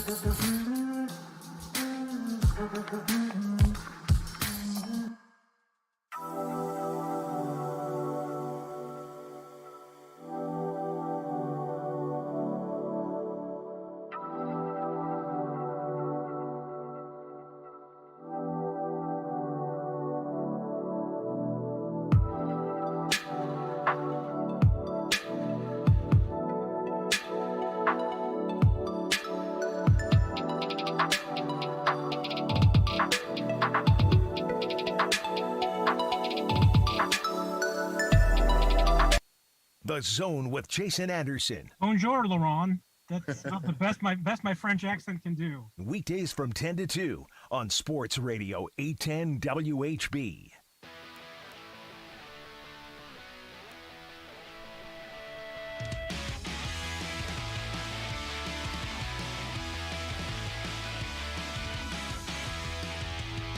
All right, we're continuing hanging out right here on Sports Radio 810 WHB. We'll be giving away another pair of tickets to the WHB 100-year celebration coming up on August 11th at the Midland Theater. Matt Derrick is with us. He is in St. Joe for Chiefs training camp. Monday, the veterans will report. We will talk with, we'll replay an interview from Andrew Wylie. Talked with him last night at Chicken and Pickle for the Volley Llama event, and we'll hear that interview coming up at noon. Talking about this Chiefs team, what happened last year, the offensive line coming together when he first saw what Creed and Trey Smith could do and some of the guys that they've added to this offensive line, and also talk to him about Orlando Brown and what could take place at training camp. And he tells a story about he and Joe Thuney having a conversation about that just yesterday. So we'll hear from Andrew Wylie coming up at noon. Matt Derrick in St. Joe. Okay, Matt, so speaking of that, Andrew Wylie's the starting right tackle right now. You've got the other positions in place with Thuney and Creed and Trey Smith, and right now there is an unknown for Orlando Brown. Let's start with this before we start talking about other, positions. Do you think Orlando Brown will be at training camp starting on Monday or Wednesday? And if not, is it simply Christian that'll be playing left tackle in the meantime for this Chiefs team at training camp? Yeah, I mean, it's honestly, it's a big, we don't know for all of those things. I mean, we'll probably go right up to the deadline. I mean, unless Orlando comes out ahead of time and tells us yay or nay about whether he will be coming here, I'm sure we'll be waiting out there at the deadline, just waiting to see if Orlando walks into the dormitory or not. That's the way these things seem like they always work out. You wait until the last second to find out for sure. I don't think anybody really knows. I mean, unless Orlando has told the Chiefs and then they're just keeping it secret from us. It's hard to say. I mean, I've got no sense at this point. I mean, the only thing we can really go on is what Orlando and his camp have said publicly and some of their interviews. And the indication there is that, hey, there's a pretty good chance that he won't be here. And the question then becomes, how long will it be? And there's, once again, I mean, the indication has been that he might hold out for a while. We will see. I mean, I think there's the best interest of both sides to get Orlando into camp as quickly as possible. And that's why I do speculate and wonder, if there might be some movement there. I mean, one of the things the Chiefs could do to get Orlando into camp would simply be to tell him, hey, you know what, you show up and we won't tag you next year. We'll let you test free agency, especially if the Chiefs think there's not a chance they're going to be able to land him. That's an option. And honestly, I mean, to me, if that meant that he came into camp and got here on time, that might be worth it, because I think that's a guy that you just don't want missing time, and I don't think it's in Orlando's best interest either. So we shall see. But as far as, who starts there, I mean, to me, it's going to be kind of telling what the Chiefs do. I mean, if we see Joe Thuney out there on Wednesday at left tackle, that's telling me the Chiefs plan on, there being maybe a problem, and that maybe they're going to be in it for the long haul with Orlando. But they have a couple of other options. Jaron Christian is one. Roderick Johnson is another. Wouldn't be surprised to see both those guys, get a chance, especially if the Chiefs just want to continue to look at their options and see who's the best at that spot. It's been common for the Chiefs, especially when they've got an open position or a guy that's not in camp, to rotate some players through there to get everybody experience. So it wouldn't surprise me if we see a few different names through that spot. I do think Andrew Wylie is the right tackle, and unless he gets beaten out like a Darian Kennard, I think he will be starting right tackle on day one. Are you going to pummel Andy Reid with questions about like Andy Reid or Orlando Brown and others? I'm sure that we will probably get a few in before, and Andy gets a little short with the process and everything, and then he's just going to do the one. If you pummel him anymore, he's just going to do the one. Okay. Well, we will see. There's a lot of questions to ask. I know. And nobody wants to, end things prematurely. I know. It's just I'm going back to the notebook. We've all got notebooks and airtime to fill, Jason. I know. Just ask one question. No, I'm not going back to that one. I'm going back to the Eric Berry. The day-to-day. If you're going to keep pummeling me about Eric Berry, I'm just going to do the one. So if we're going to keep pummeling Andy Reid, is this going to be a constant question for Andy Reid about Orlando Brown? I do wonder, how often in between press conferences for Andy Reid is it reasonable to then ask another, I know, Andy, I know that you're talking about people, but it's, it's been 5 days. Any movement with Orlando Brown or something? I do wonder, it's not going to be every day, right? I mean, that would be absurd to ask him every day. But there's got to be some amount of time in between there to when it's like, all right, it's about time to get another update to see, if there is a feeling around the team that there might be some movement with that. Yeah, I mean, I think there will consistently be housekeeping questions. Now, you probably won't see probably outside of the first couple of days, I don't think you'll see the players get, hounded with it a lot because, hey, I mean, they don't really want to talk about somebody else's business and contract that much. Mm-hmm. And there's just going to be a limit to what you'll kind of learn about that anyway. And the assistant coaches, always steer clear of that. So I certainly don't expect the coordinators to wade deep into it and everything. Maybe we'll get a little bit from Eric Bieniemy on just, what are the options behind him. But then again, I would expect next man up, and that's the way it is. So, hey, you ask the questions and you see what, happens and what you gauge. And sometimes you get surprised and sometimes you don't. Yeah, well, let's you mentioned that maybe they say we won't franchise you next year if you come into camp right now. Let's play that out. Let's say that happens and he goes somewhere else, signs as a free agent, and the Chiefs get a third-rounder back for him. Is the trade a win for the Chiefs? 2 years of Orlando Brown, they get a third-rounder back for what they gave up at the time? Depends on what happens this year. If they win the Super Bowl and Orlando Brown's starting left tackle for that, and you gave up what was essentially a second-round pick in exchange for a ring and a third-round pick, yeah, that's a win. I mean, I don't think there's any doubt about that. It's just a matter of this, how this season plays out. I mean, if that season doesn't end that way and Orlando Brown leaves and all you get back is a third, or at least a chance at a third. I mean, chances are the Chiefs are going to be busy in free agency next year. So it's a possibility that maybe that pick gets wiped out by another acquisition. You never know. So that's a bit of a crapshoot. But hey, I gauge it the same way that I think gauge the Sammy Watkins and the Frank Clark deals. If Orlando Brown wins a Super Bowl ring in Kansas City, that's a good deal regardless. Visiting with Matt Derrick. Okay, so they will be up at camp this week. What are some maybe some storylines? Or let's instead of storylines, what's a camp battle or a player or two that you'd like that you're looking forward to seeing out there on the field next week, and then when ultimately they get into pads and start playing? Is there a player or two or a position battle that's there that you're looking forward to keeping an eye on? I mean, the two that are probably just going to be the most entertaining positions to watch is going to be receiver and cornerback, and that's going to even be more so since they're going to be going up against each other. Yeah. And I really need to see what happens when the pad comes on because what we saw in OTAs. Hey, I think there's 9 to 10 receivers in this group that can play. Now the question's going to be, hey, can they play when the pads come on? Maybe there's going to be a guy or two just that disappears a little bit. That's going to be the test. So I think there's a lot of candidates there. And conversely, on the other side of the football, at cornerback, to me, I think there's a lot of raw potential there. It's just a matter of whether or not it can come together and gel. I mean, there's a scenario where a guy like that is returning, like a DeAndre Baker. He could be anywhere from the third best corner to the ninth best corner on this team. I don't know. And with the draft picks that the Chiefs put into that position and some of the new faces and even the trades like Alani Johnson coming in, I mean, that position is a total wild card. And then you throw in, hey, where's Rashad Fenton with his injury and coming back? I mean, the only thing you really know at cornerback that you've got is L'Jarius Sneed. Everything else is a question mark, even Trent McDuffie. So to me, I mean, that's going to be really intriguing, and it'll be entertaining to watch the first few days. But again, that's a position that once the pads come on and they can hit a little bit, that's when I really want to see what those guys got. What's your guess for the role of Sky Moore this year for the Chiefs? I brought it up yesterday because I've been asked multiple times, even this week on different shows, about hey, Sky Moore. What should people expect to see from Sky Moore this year? And my answer is I don't know. I really don't know. So if you're and I gave like a guess of what I think he might be, but what would your guess be if you're trying to predict the future of what the role of Sky Moore looks like this year for the Chiefs?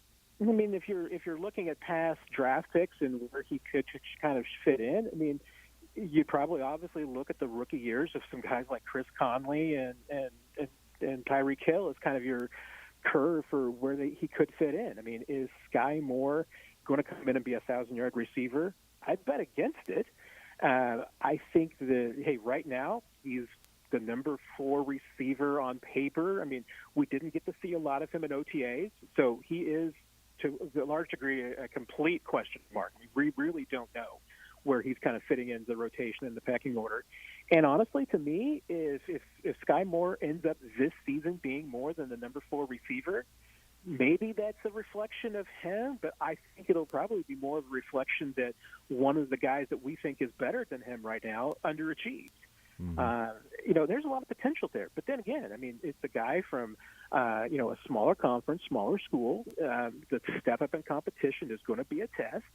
There's a lot of things that are going to be new to him. And once again, I mean, the most difficult, I think receiver is probably a more difficult position to learn in an Andy Reid offense than maybe even quarterback is, just because they ask so much of those guys, and a lot of times they ask them to move around, and that's a question too. I mean, will Sky Moore only play one position, or will they try and fit him into multiple roles? I mean, even with Tyreek Hill, he was used in really select circumstances and wasn't an every down receiver as a rookie. That's usually the case. Is Sky Moore Deshaun Jackson? Is he Jeremy Maclin? Based on the track records at this point, I have a hard time putting him into that category. So to me, hey, 500, 600 yards from Sky Moore this year would be a fantastic outcome. I'm expecting less, but that's just because I have low expectations for rookie receivers in this offense.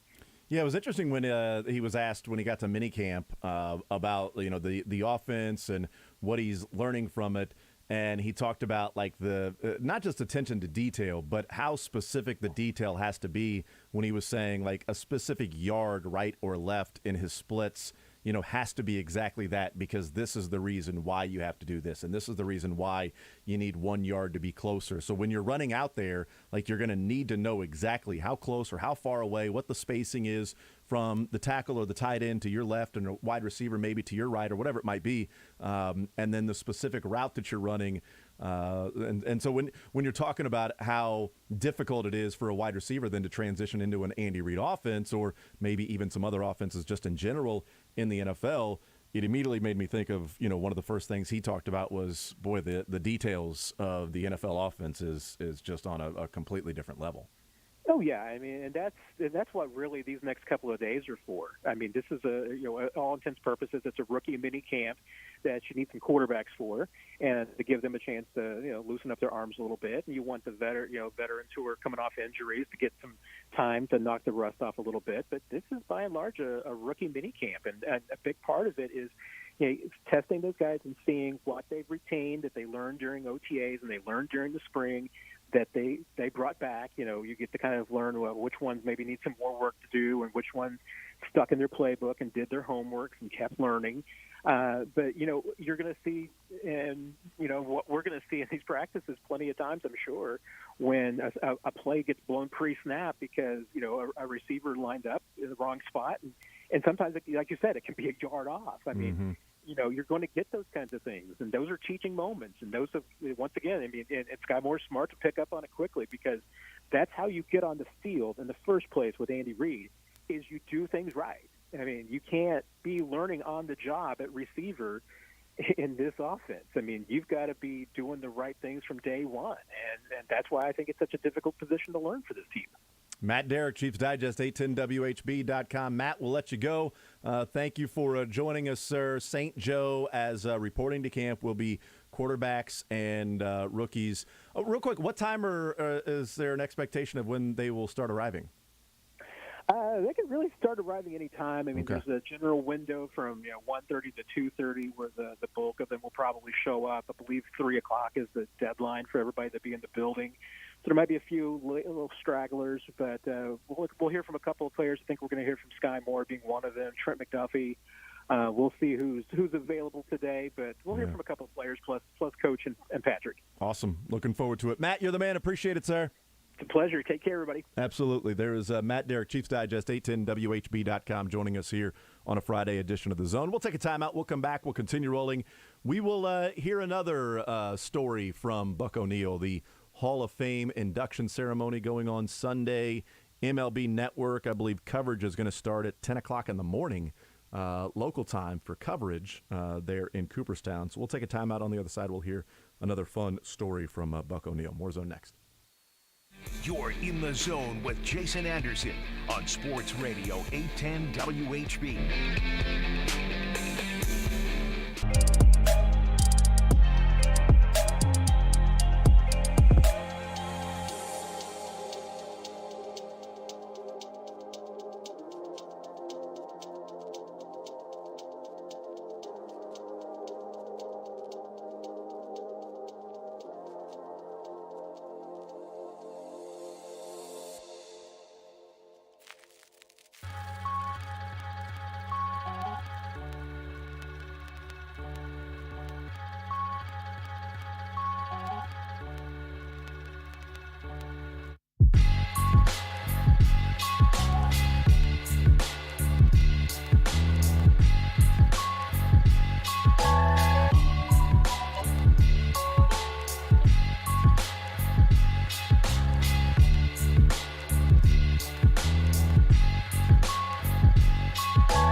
The Zone with Jason Anderson. Here we are standing today.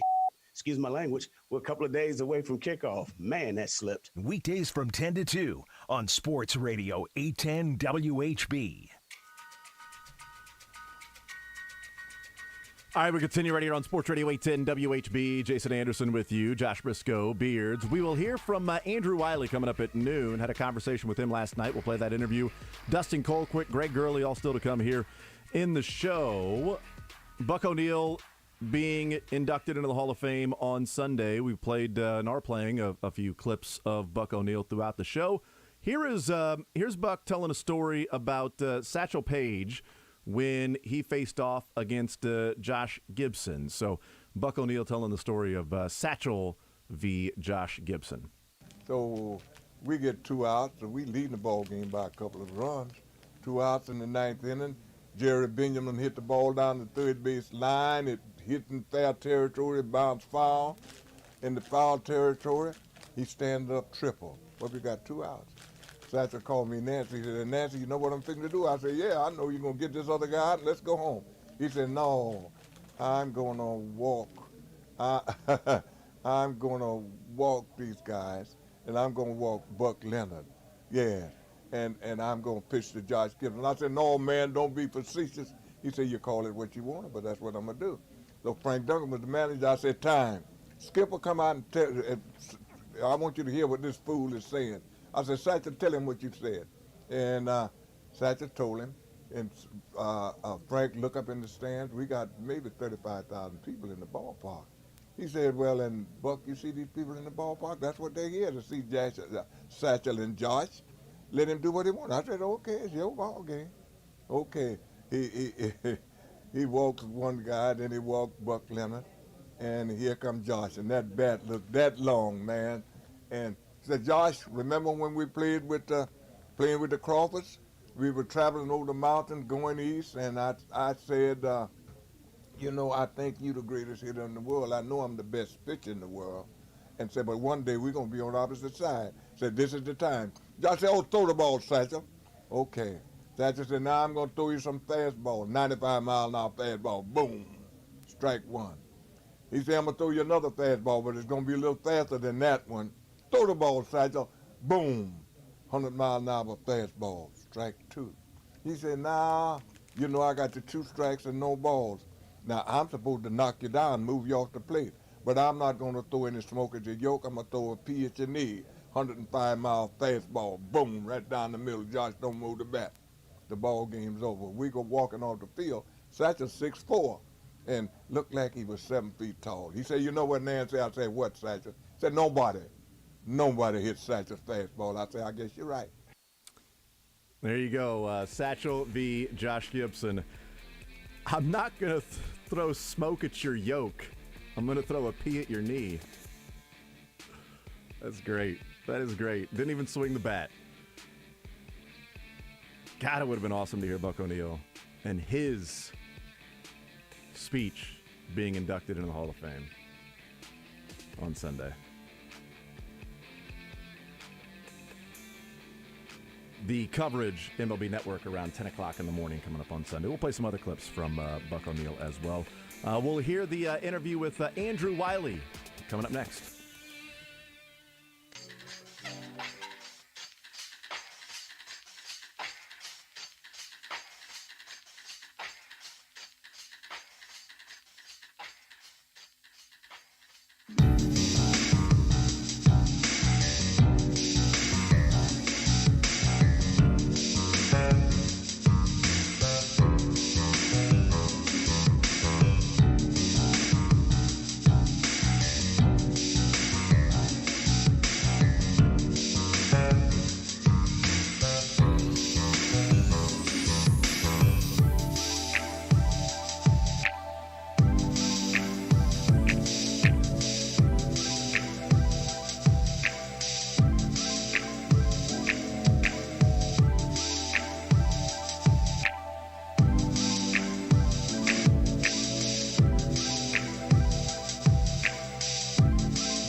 Sports Center is brought to you by the University of St. Mary's. Looking to advance your nursing practice? The University of St. Mary's offers flexible undergraduate and graduate programs. Apply today at stmary.edu/nursing.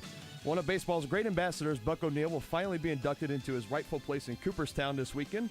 In his time, O'Neil was a standout player, manager, scout, and human being. You can watch the induction ceremony live on MLB Network this Sunday at 12:30. As veterans report on Monday, the status for Orlando Brown Jr. is still in the air. Some reports believe Brown could hold out of training camp and possibly the start of the regular season after he and the Chiefs could not come to an agreement on a contract extension. He is set to play this season under the franchise tag. Royals back in action tonight at Kauffman Stadium as they host the Tampa Bay Rays. First pitch at 7:10. Brad Keller versus Drew Rasmussen for the Rays. I'm Dylan the Intern. This is Sports Center.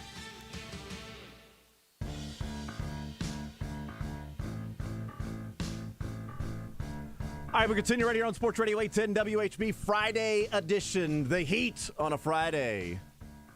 Chiefs heading to training camp. Joshua Brisco up there. The players, the quarterbacks and rookies expected to get there, as Matt Derrick said in the previous segment or so, around 1:30 to 2:30.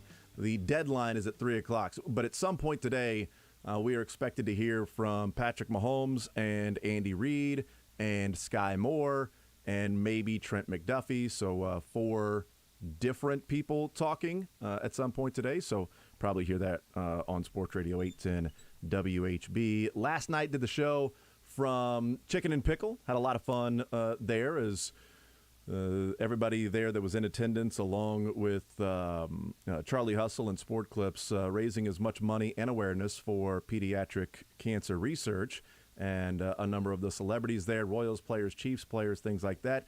We got an opportunity to talk about that and sit down with some of those individuals that were there and giving back and helping to make, even one day better in the life of a child that's battling cancer that was out there at Chicken and Pickle last night. One of those, Andrew Wylie, who will be heading up to training camp on Monday. And Andrew Wylie, I believe in this particular start of the interview, it might just be me talking with Andrew Wylie. What does it start with? Me saying, "How are you?" Is that what it is? I believe so, yes. Okay, cool. So we've cut it to the point of me saying, "Hey, Andrew, Mr. Wylie, what up, right tackle? How you doing, sir?" Man, I'm doing great. How are you guys doing? I'm doing just fine. Are you much of a pickleball player at all? I've tested my talents a few times at the North Kansas City location, and Okay. I just like to have fun with it, not too serious. Okay, yeah. Well, I mean, you play in the NFL. Can you turn off the competitive juices even for pickleball? No, absolutely not. That's why I signed up to be a coach tonight, not a player. I didn't want to ruin anyone's day. That makes sense. Oh, also, you know what? You didn't want to show up on Monday and be like, yeah, okay, so listen, Andy. If you were there, we were down by 2 points in pickleball, all right? I understand what's going on with the foot, but we were down 2. Give them the whole spiel. We were right there.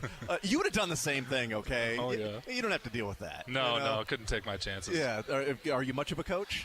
No, I found a few of the guys over there in court 10, so I was just kind of posted up in the same spot for a few games. But, I called one timeout, I called one team huddle, and that was about it. Did you give like a rah-rah speech? Yeah, so what are we doing, guys? Come on.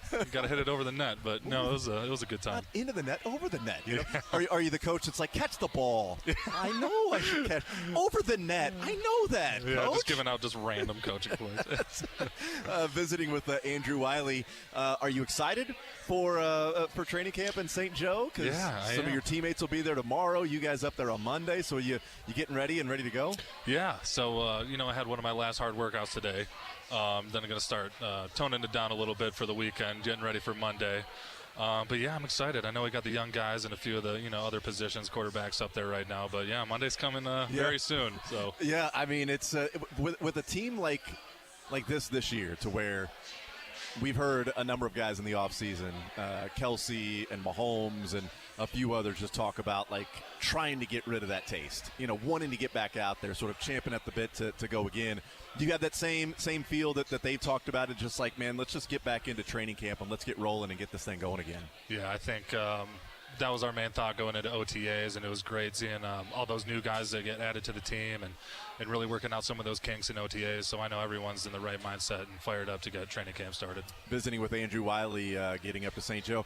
Probably not fired up that it might be 100 degrees. Yeah, that might be the main concern. This is absurd. Yeah, no, I was just happy to be in the AC today. Yeah, I mean, right?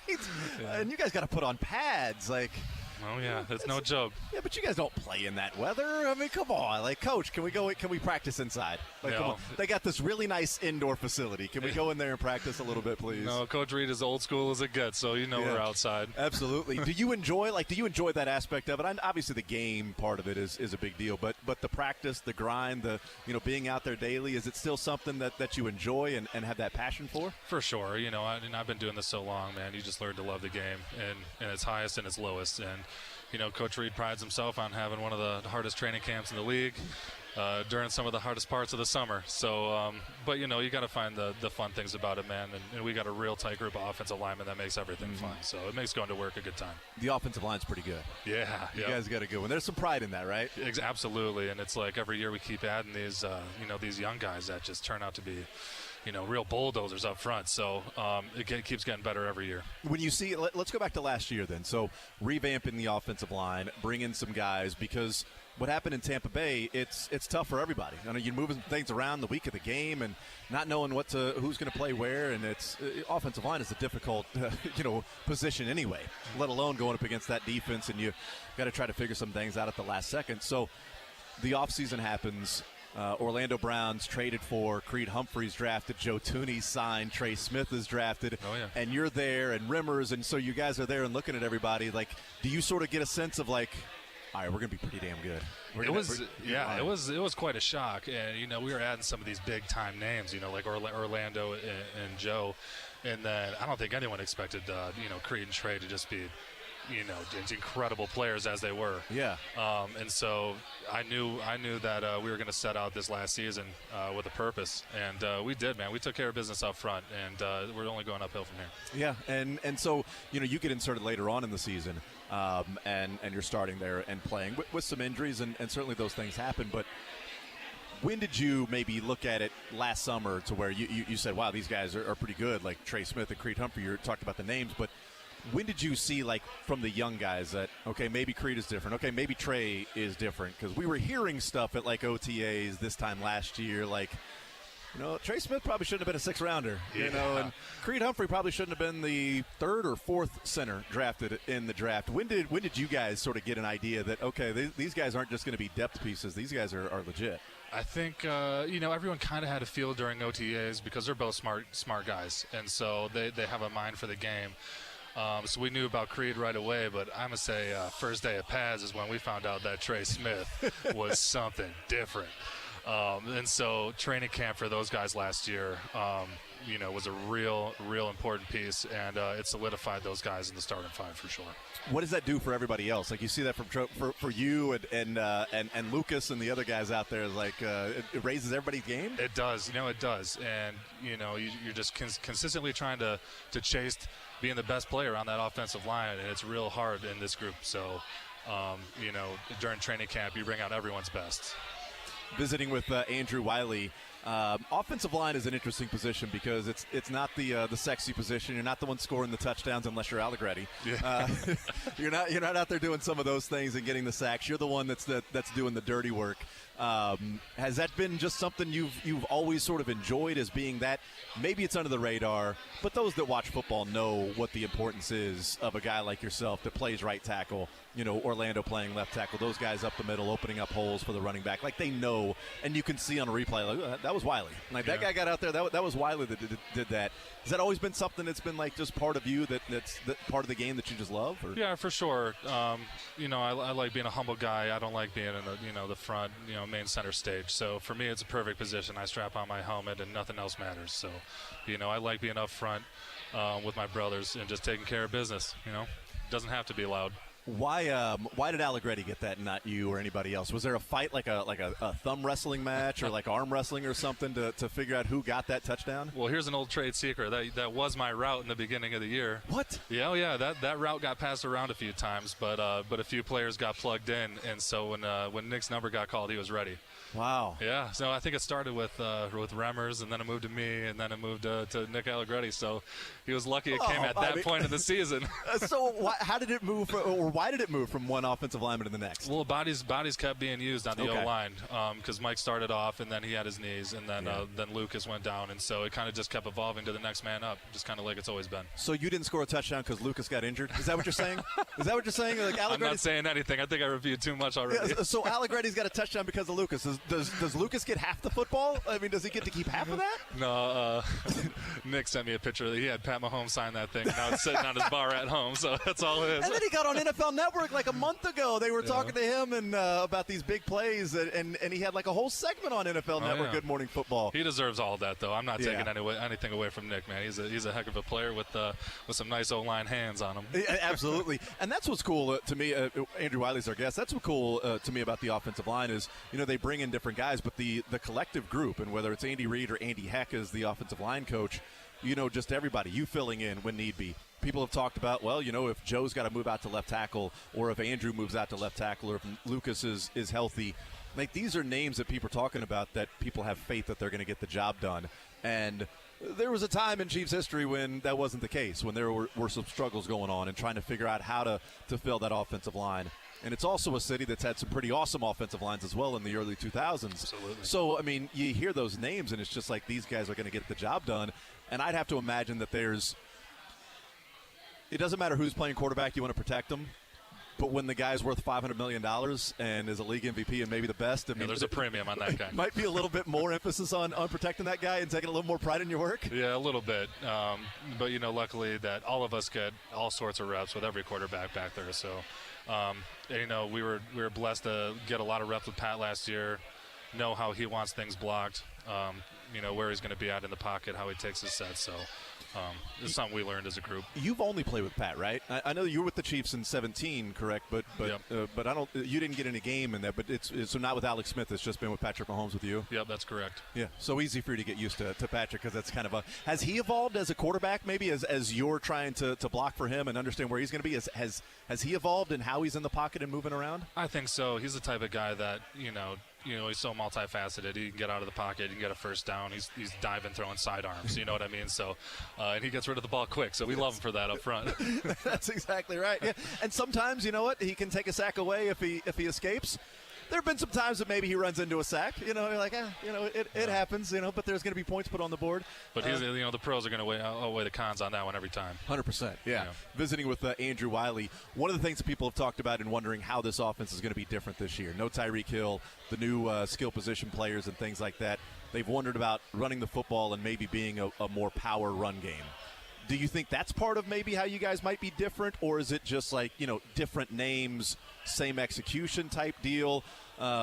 Without giving away trade secrets, what are the things that people may look at when we hear, look, the offense is going to be different this year? We hear Brett Veach say it. Andy Reid said it. Travis Kelce has said it. That's going to be a little different this year. I think there's a premium on just spreading the ball around, man, getting everybody their hands and getting everybody touches. And, as an offensive lineman, every year we want to beat last year's, rushing statistics. So we put a big premium on running the ball, especially up front, because we don't get to do a whole lot of that during OTAs. So when training camp comes and we put the pads on and we start 9-on-7 and team run, there's a premium on those reps. And so we know that, and we want to consistently get better every year running the ball. People have talked about it, and we've discussed it on the air, like the difference in an RPO block versus just a power run or a zone run, whatever it might be. That maybe there's less RPOs without Tyreek Hill, or maybe there's more of this. There's got to be some pros and cons to each, right? There's probably a pro and con to an RPO that maybe you're keeping the defense off balance a little bit, that they can't just simply pin their ears back and go, or power run, you get to spring out and hit the guy. Is there I shouldn't say easier because it's the NFL, but is there an element of something that might be more likely to execute that block and maybe break off bigger runs if it's a power versus an RPO with an offensive lineman? Because it feels like, well, can I get to the next level if it's an RPO? Can I scrape and then go to get the linebacker or a safety or whoever if it's an RPO as opposed to power? I know I can go get that guy out there. Yeah, I mean, a lot of that is just learning, really getting the techniques and the fundamentals down on those specific blocks. And that's why we spend so much time, an individual with Coach Heck, just learning the very minute details of those blocks and, just getting it done. And then a lot of it's just on EB and Coach Reed just, dialing those things up. Those guys know it better than anyone else. Will you block as hard for Sky Moore as others with him going to another directional Michigan school, or is it you're wearing a Chiefs uniform so it's all good now, or it is maybe I missed the block, my bad, Sky. No, never, man. I'm just we got a lot of those big name guys, coming from these different conferences, and man, I love all these MAC boys coming out. So, and I love we got a few on the O line too. So, hard-nosed football players in the MAC, man. Let me tell you. Andrew Wylie's our guest. So let me be the first to ask you what you're probably going to get asked a lot. So Orlando Brown is going through his situation. We don't know if he's going to show up to camp or not. As an offensive lineman, do you guys talk about that? Do you think about that? Do you have an idea of okay, maybe I might be playing left tackle here on Monday when we report, or Wednesday when it's the first practice, depending on what's going on with him. He's got that going on. He's doing that.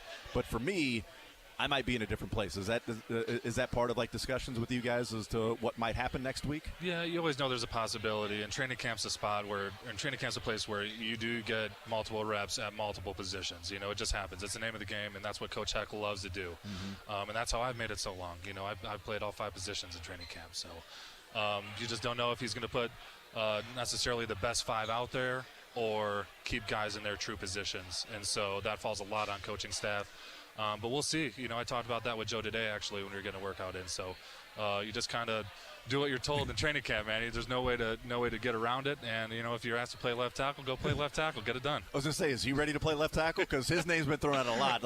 Well, hold on. If Lucas is injured and we don't know about Darian, Wylie's the right tackle. Okay, who's playing left tackle? Well, if Wylie plays left tackle, who's playing right tackle? Well, Joe Tooney filled in when Orlando couldn't go against the Bengals and Lucas got injured. Piecing it all together. It's everybody's trying to figure it out, too. Believe me, we spend 4 hours trying to do that. That's all we're doing all day is who's going to play offensive line in what spot.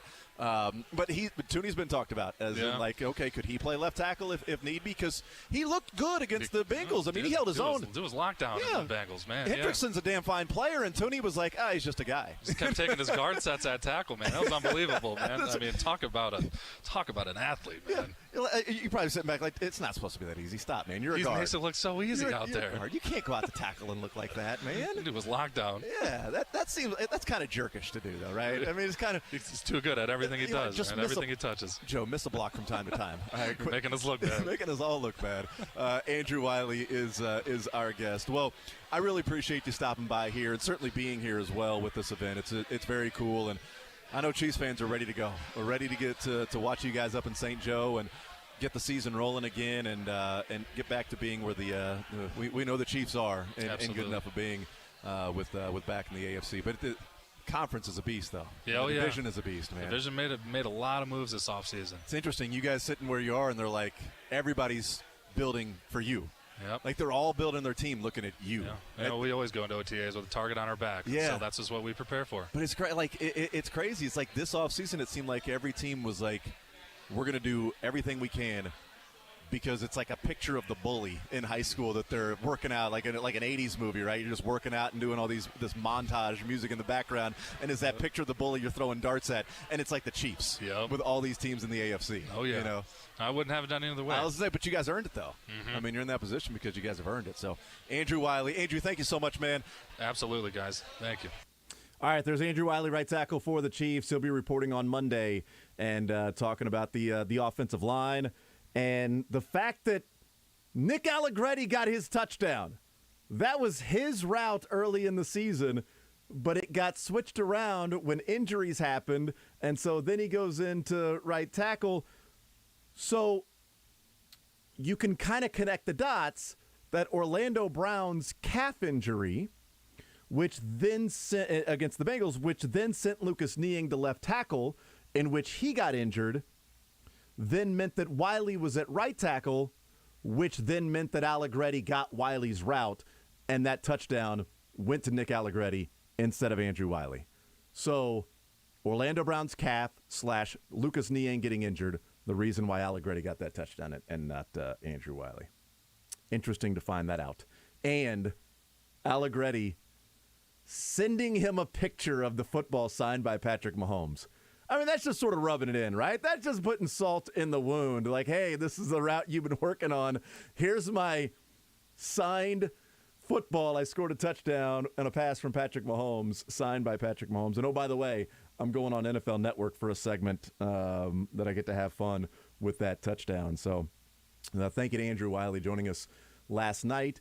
And then interesting that, we talked to him last night. So he said earlier that day, which was Thursday morning, that he had his final major workout before training camp. And he's like, he and Joe were talking about that, of what's going to happen next week. And they don't know. That's what's really, we don't know what's going to happen. And you hear Andrew Wylie talking with Joe Thuney about, we don't know what's going to happen. We're all going to play different positions. So training camp, you want to get as many reps in different positions as possible. That's what Andy Heck does. But they don't know if next week, if Orlando's going to be there or not. And then also, are they just going to put the best 5 out there, or are they going to stay, what he said, true positions and just put somebody like Jaron Christian at left tackle, which is certainly a possibility. But Joe Thuney looked pretty good, and I guess kind of annoying to the other offensive lineman that he slides out there, kicks out to left tackle, and takes on Hendrickson, and looks so good that people are saying, if Orlando Brown's not there, put your left guard there at left tackle. It's not supposed to be that easy. So thank you to Andrew Wylie joining us to talk about those things at Chicken and Pickle last night. We will take a timeout. We'll come back. We'll talk and hear the conversation with Dustin Colquitt, talking about his time with the Chiefs, what he's doing now, training camp going on around the corner for a lot of these different teams, if he is going to be heading there and doing anything along those lines. So we'll talk with Dustin Colquitt. We'll hear that conversation coming up next here on Sports Radio 810 WHB. Want to see more of The Zone? Watch the show live on the Sports Radio 810 WHB Facebook, Twitter, YouTube, and Twitch.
The Zone with Jason Anderson. Tyreek's fast, Miko's fast, but I will be faster. Weekdays from 10 to 2 on Sports Radio 810 WHB. Punters don't have entourages. That was Dustin Colquitt before the Super Bowl, but what his reaction would be to winning the Super Bowl and running out on the field when he said, Tyreek's fast, Miko's fast, I will be faster. Running out there on the field and celebrating the Super Bowl win for the Chiefs and what ended up being the last year for Dustin Colquitt, and played with a number of teams the last couple of years and bounced around and got opportunities with different teams and things like that. So we had a conversation with Dustin Colquitt last night, and we got into a lot of different things with Dustin, but we start off here, I believe, talking about his dad playing for the Steelers, but really one of the things we talked about at the beginning, and I think this is where it's going to start, is how philanthropic Dustin Colquitt has been throughout his career in Kansas City, and how much he has invested his time and energy and family as well into giving back and doing different things. And last night, no different. A lot of people doing that, but Colquitt seems to always be involved with things like that. That's where we started off as just the importance for him throughout his life to be one of those guys that was just always present when it came to giving back and giving his time at these different events. I think my dad, and he played for the Steelers back in the day, was always very charitable, always tried to get back in the community. I remember growing up, we were doing prison ministries when we were younger, and so he was like, you are going to be doing stuff like this for the rest of your life because you're a Christian. You're in the community, and if you do that in the community, they're going to embrace you. And so when I was drafted here in 2005, Dick Vermeil, Carl Peterson, and then players like Eddie Kennison, Trent Green, Will Shields, Tony Gonzalez, they showed you how – they were like, this is the Midwest. Everybody is going to be in your business, like it or not. Mm-hmm. And so they embraced that side of the community, and so I loved it. I remember my first contract, Carl said, you're going to see something in there that not every organization in the NFL is going to have. You're going to see 5 mandatory – appearances that you do that's benefiting someone in the community. I guarantee you'll do triple that. And he was right. So once you get in, it's hard not to do it because you see, 1, people in need, and 2, that's the Midwest way of life, is reaching out, helping each other in the community. So I love it here. Dustin Colquitt is our guest. It's been a couple of years, strangely. The last 2 years not being in Arrowhead for 8+ games a year, that's kind of been the hardest thing. It's kind of, I tell people sometimes if I drive down 143rd Street to Wyandotte, I'll go to 150 Highway and go north on 71 thinking I'm still going to the stadium. Really? And I'm like, am I having an episode? And I'm like, it's just so ingrained from 15 years kind of going to the same post. And so, I miss going over there. And, a lot of the same people are there. And I remember in 2013 when Andy Reid and some of these guys got here, and Brett Veach, Mark Donovan. Mm-hmm. I said, you guys are going to stay here for life. And they're like, I don't know. We're East Coasters and we're West Coasters. And I don't know about the Midwest. They love it. They can't think of anywhere else to be. So. Is it odd that, like, your entire time with Kansas City, is it odd to then now you're in Jacksonville or now you're in Atlanta and you're different locker rooms and things like different jersey, you look at it, it's kind of jarring maybe. Is that the deal when you put it on a different jersey? It is, yes. And I think the playing this long, I noticed that after games and stuff, when you go and talk to the other punter or kicker and snapper, and then most of the guys that you were either drafted with or played with for a while, some of those guys aren't in the league anymore. So you start looking around and you go, oh my gosh, I'm shaking hands and saying hi to more coaches now. Yeah. And when I was in Atlanta, I was running with the head coach who I was older than, Arthur Smith, which is a great guy, and he's going to start turning the Falcons around. It's going to be fun to watch. But when you go to some of these places and then you run into Steve Hoffman, who they brought in when I was drafted in the 3rd round in Kansas City to protect their pick. I got to play for him and Coach Williams in Atlanta, and then when Cleveland picked me up for the last 5 weeks, I was with Mike Prefer, who was the special teams coach here, absolutely. 2006, 7, and 8, and so it's fun seeing that come back around. If I had bad repertoire with any of them when I was playing years ago, they wouldn't have called me back, and so it was fun that I kind of did the right thing, got to see those guys and play for them again. Well, I know that, when the time came for you and the Chiefs, that it was like, all right, they find Tommy Towns and they're going to figure out something else to do. And you weren't ready, that it wasn't, you weren't done playing football because you were still good enough to continue to play. Matt Beasley's out here, and he didn't want his time to end with Sporting but also he didn't want his career to end because he didn't think he was ready to be done playing. What's that decision like with you and your family? Was there a thought of maybe we just hang it up and we're done playing, or was it, it may not be in Kansas, but I'm not ready yet. I'm not ready to stop playing. I know I can still do this. Yeah, definitely. And I was still getting calls, and I'm still getting calls. And so I have to I'm going to try to kick as long as I'm getting calls, because I look around at, all of my buddies, and I look, and I call and talk, and they're like, there's not one of my friends that would turn that job down. And so I'm going to keep going for it. Now, my wife has doubled down, got her master's at Kansas State, has taught the third year at St. Michael the Archangel, and absolutely loves it, 6th grade teacher. And so she has doubled down, saying we are staying in Kansas City. So that's really cool, though. The biggest argument we have is, oh, no, you're not leaving again this year. And I'm like, we'll see. Yes. But also I've been talking to Chad Boger a lot about doing something hang time with Colquitt or something in the fall. And so I'm looking forward to also for that next phase. I just got to my body has got to get there. My mind I got to figure that out. But because you and your family have never had to worry about that in Kansas City. It was, you were a Chief, you lived here, that was the deal. But now that the roots are so deep, and like you said, your wife is doubling down, and this is where you're going to stay, which is awesome to hear, by the way. Those discussions it's fascinating what those would be then, because it's now you're going to different cities and things like that, as to where it's not just going to head to Kansas City to go to the Chiefs, go to Arrowhead.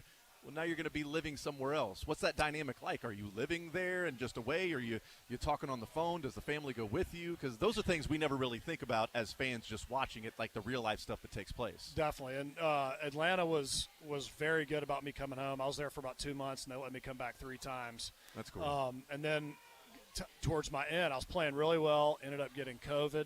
I was on COVID pay for 2 weeks. They released me, and then I drove home, and Christy's like, yay, you're home for the holidays, right? And then Cleveland called and said, no, fly to Cleveland. So wow. I'm like, so anyway, they spent I would come back when I was in Atlanta, and then when I was in Cleveland, they came up to see me. And so they were there for about 10 or 11 days during my 5 weeks in the season there. So it was hard, though, but they also had a break from school. So I think at this point, my kids would absolutely revolt if we left Kansas City, because me and Christy are staying put, and the rest of the rest of the kids are like, we're not leaving either. So we can find other houses we will live in, but we're going to stay in school in KC. Dustin Colquitt is our guest. You say you're still getting calls. Are you getting calls and saying no thank you, or you're getting calls and you're still going to do this, and it's sort of maybe a decision you guys have to make, but you've been through it when you've played with other teams, so you know what that's going to be like. Maybe it's easier to then make the decision that you get this call and, I'm going to go play for this team because I'm not ready to be done. And I as you said, I want to keep kicking. Definitely. And I think it's got to be a situation that's pretty close. I can commute back and forth, which Atlanta was letting me do well. And then towards the end of the season, we had a lot of the COVID stuff going on in Cleveland and other cities. So it was harder to travel. That's why they came up. But this year's going to be a lot different. So if I get a call, I'll more than likely go if Christy says I can go. That's the right answer. Yes. Visiting with Dustin Colquitt, you've got your Super Bowl ring here, which was pretty awesome when you took it out, and that thing is amazing. Greg Gurley was here, and you guys were comparing like his Final Four ring, from like the 90s, and you've got this ring. And you're the fourth one, or the third one in your family. Now 4 Super Bowl rings. So your dad has one, your brother has one. So now everybody's got a ring. You accepted back at the dinner table now in the Colquitt family since you finally got one? For sure. And so I think Britain won it in, was that 15? I think it was 15. 15, I think it was with the Broncos. Broncos. We were 2019 season. But I remember I was telling you guys a story earlier. The funniest story about the Super Bowl rings was my dad. He has 2 Super Bowls, Super Bowl 13 and 14, Rams and Cowboys. And one day he came to me, I'm 7, Britain's 4, and he goes, one day, I have 2 sons, I have 2 rings. One day when I die, you guys are going to get one each, a ring each. So 7 and 4, we don't think anything of it. At least I didn't think anything of it. We leave, and a couple hours later, my dad's getting a tug from his pants from Britain, and Britain says, Dad, when are you going to die? So he was like absolutely wanting that ring. But yeah, us at Gurley was right here, and so we were talking about this ring, and they've gotten to the point where it looks like owners are spatting off saying, I'm going to have the better and bigger ring, right? Because they have gotten bigger. But it also, it's a tradition thing. So diamonds and everything is strategically placed based on 50 years in between Super Bowls or 60 years in the league, and they do it for a reason so fans can really appreciate and buy what looks like the ring. And so it was one of the crazier and most nerve-wracking thing was in Miami on game day. I was totally fine. Had mass that morning with Butker. We're literally in a Latin mass for an hour and a half on Super Bowl Sunday. They flew a priest in for us. And the wild part is I get to game day. I'm not feeling nervous at all. And they put up on the big screen in Hard Rock Stadium, if Dustin Colquitt wins the Super Bowl today, he joins his dad Craig with 2 rings and brother 1, and all the guys will have a Super Bowl ring. And literally I was like, oh, no. So I remember it went from being just another game to an out-of-body experience. Just catch this first punt snap, right? Yeah. And so, but it was a wild thing, and they did a great job hosting the Super Bowl as normal. And man, it was so fun to bring that back. I stopped saying I had to wait 15 years for the ring because people would say we waited 50 or we waited, and I was like, I'm not complaining anymore. These people waited longer than me. Yeah, that's absolutely right. I waited my whole life. Exactly. I'm 42 years old, so I never experienced that. I was the great parts about Chiefs football for me was the '93 season with Joe Montana when they made the AFC Championship game in Buffalo. That was it. That was like the highlight of it. Exactly. And then what you guys were able to do in 18 and 19. Looking back at that time, like it seems like, okay, yes, this team was good enough and they were going to win a Super Bowl. But that offseason, after the AFC Championship loss and, you lose the coin flip, which, by the way, crazy. People are upset about losing coin flips now. Right. Now losing a coin flip's a big deal. 2018, it was like, wow, Tom Brady, look at that. It just the greatness of Tom Brady ends up winning that game. Now it's, Josh Allen didn't get the ball. That's disappointing. Right. You guys go into the offseason, and was there just that feel that, you guys were going to do it that year in 19? Because the feel around Kansas City was like, it's got to be. It's been so long. Can it happen this year? Was that what it was like in the locker room, or we sort of make that up on the outside, try to make it more of a storybook type deal? I think after that AFC Championship loss to the Patriots, what happened is we were openly talking about winning a championship in the locker room.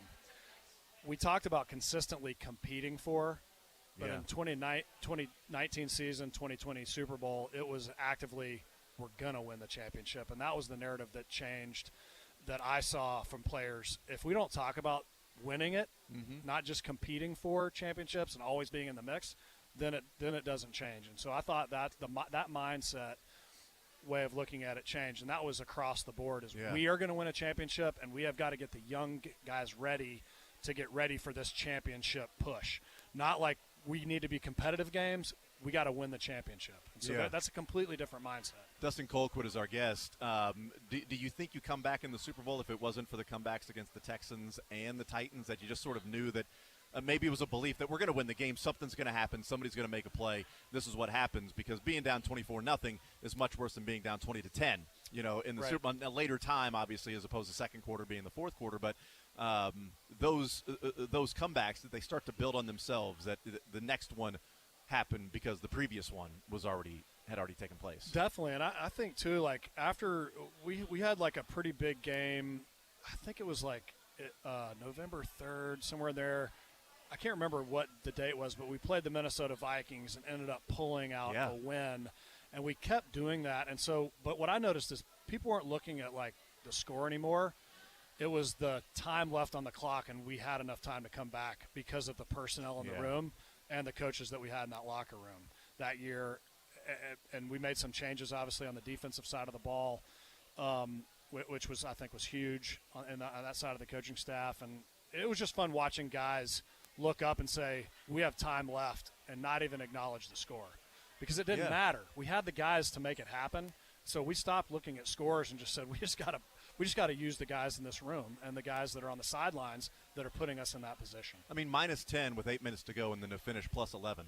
Right? It doesn't happen against that defense. Right. Right, against the 49ers that were built to they played the game that they were built to play. Right. And they had the lead defensively, run the ball, play defense. There's not enough time. If you do what you're going to do, not enough time. And somehow then it's 3 touchdowns later, and it's what that team did. I compared that team to a college basketball team. That, like, you're playing, it's a good game back and forth, and then a team goes on a 16-0 run. Right. And it's over. Like, you may lose by 10 or 11. You may lose by 5. But it's like that 16-0 run. That was enough. It was over at that point. We couldn't stop them. I felt like that Chiefs team, and even really with Patrick Mahomes since then, there's been that element of at any given time, all of a sudden the Chiefs go on like a 24-0 run over 7 minutes, and that was enough to win the game. Yeah, I mean, and during parts of the season, you're scoring 28 points in Oakland for the first time ever. You have things that don't have – you have the narrative. I've used that word a couple times, but you have a 4-12 San Francisco team that has been in that dynasty talks with Jerry Rice and Joe Montana were there, and Steve Young. And you see they're coming from 4-12 and playing for a championship. They're probably going to win this thing, right? You can't write a better script except for the script that we had in our locker room in Kansas City off of I-70, which is the best script, right? It turned into the best script there was. And so that's what's so fun, running into people. My favorite stories were people that put their wife in the bathroom when we scored to start coming back, and they would not let her leave, and she was watching on her phone on Yahoo Sports. And you're like, is that the real story? That's the real story.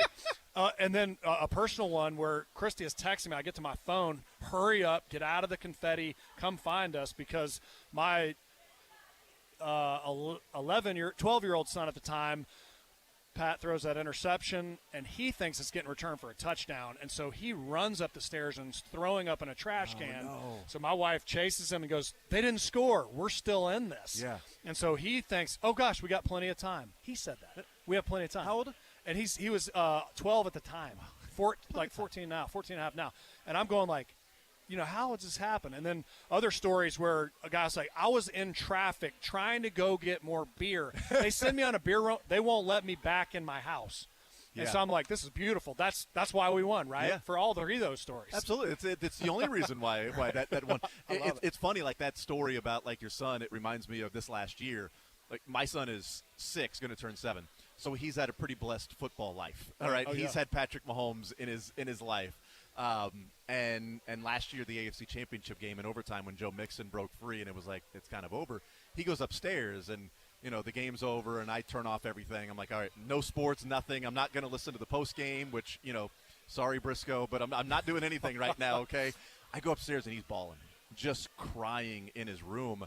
And that broke me at that point, 'cause I'm like, dude, listen, man, you've got Patrick Mahomes. There's going to be a lot of these games that you're going to get to enjoy.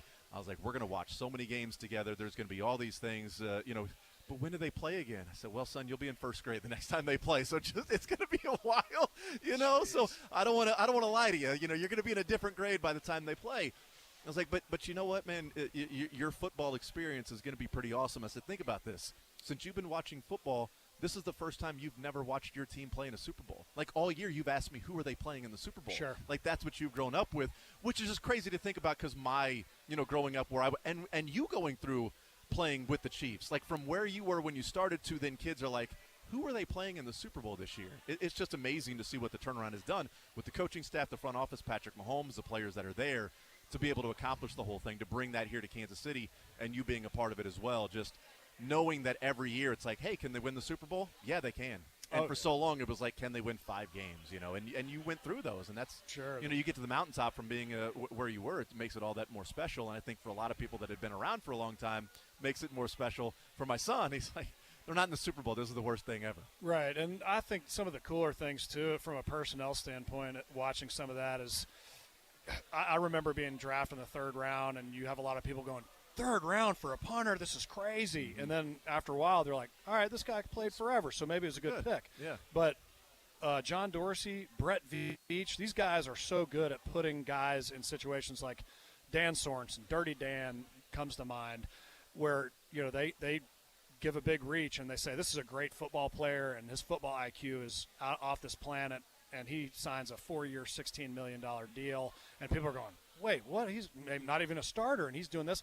But if Dirty Dan's not on our team and he doesn't make that goal line stand and throws his helmet into the guy on the goal line for Cleveland, that's a touchdown, right? Yeah. And against the Texans, he makes the tackle on Justin Reed now, who's a Chief, but he makes the tackle on special teams when they go for it on 4th down with the fake punt, and he sniffed it out. He knew it was coming. Yeah. And he beats him to the spot, makes the tackle. You guys get the ball back and score, and at that point it was like, it's over. Yeah.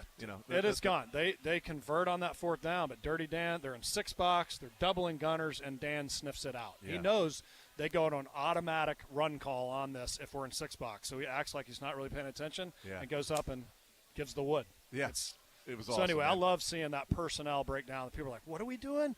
And then it works out. They do that with players every year, and it's fun to watch. Awesome, man. Well, I really appreciate you stopping by. Dustin Colquitt, you're the best, man, and the Super Bowl ring is awesome. I appreciate you letting me put it on just to see what that was like. That thing is crazy. You're wearing it the rest of the time on air, so you got to keep it on. I appreciate that, Dustin Colquitt. Hey, continued success. If you're playing again this year, people back here will be rooting for you.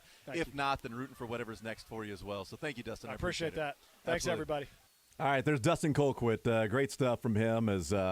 Look, we'll see. We'll see. He said he's getting some calls. We'll see if he takes any of those teams up on that, if it's something that he wants to do, and if it's something that his family decides that they want to do for him to play again. But just the idea that, he showed 15 years he's been going to the same place, the same work, and he drives down the road and he starts veering one way is like, oh, wait, no, I'm not going to the stadium right now. I'm driving somewhere else.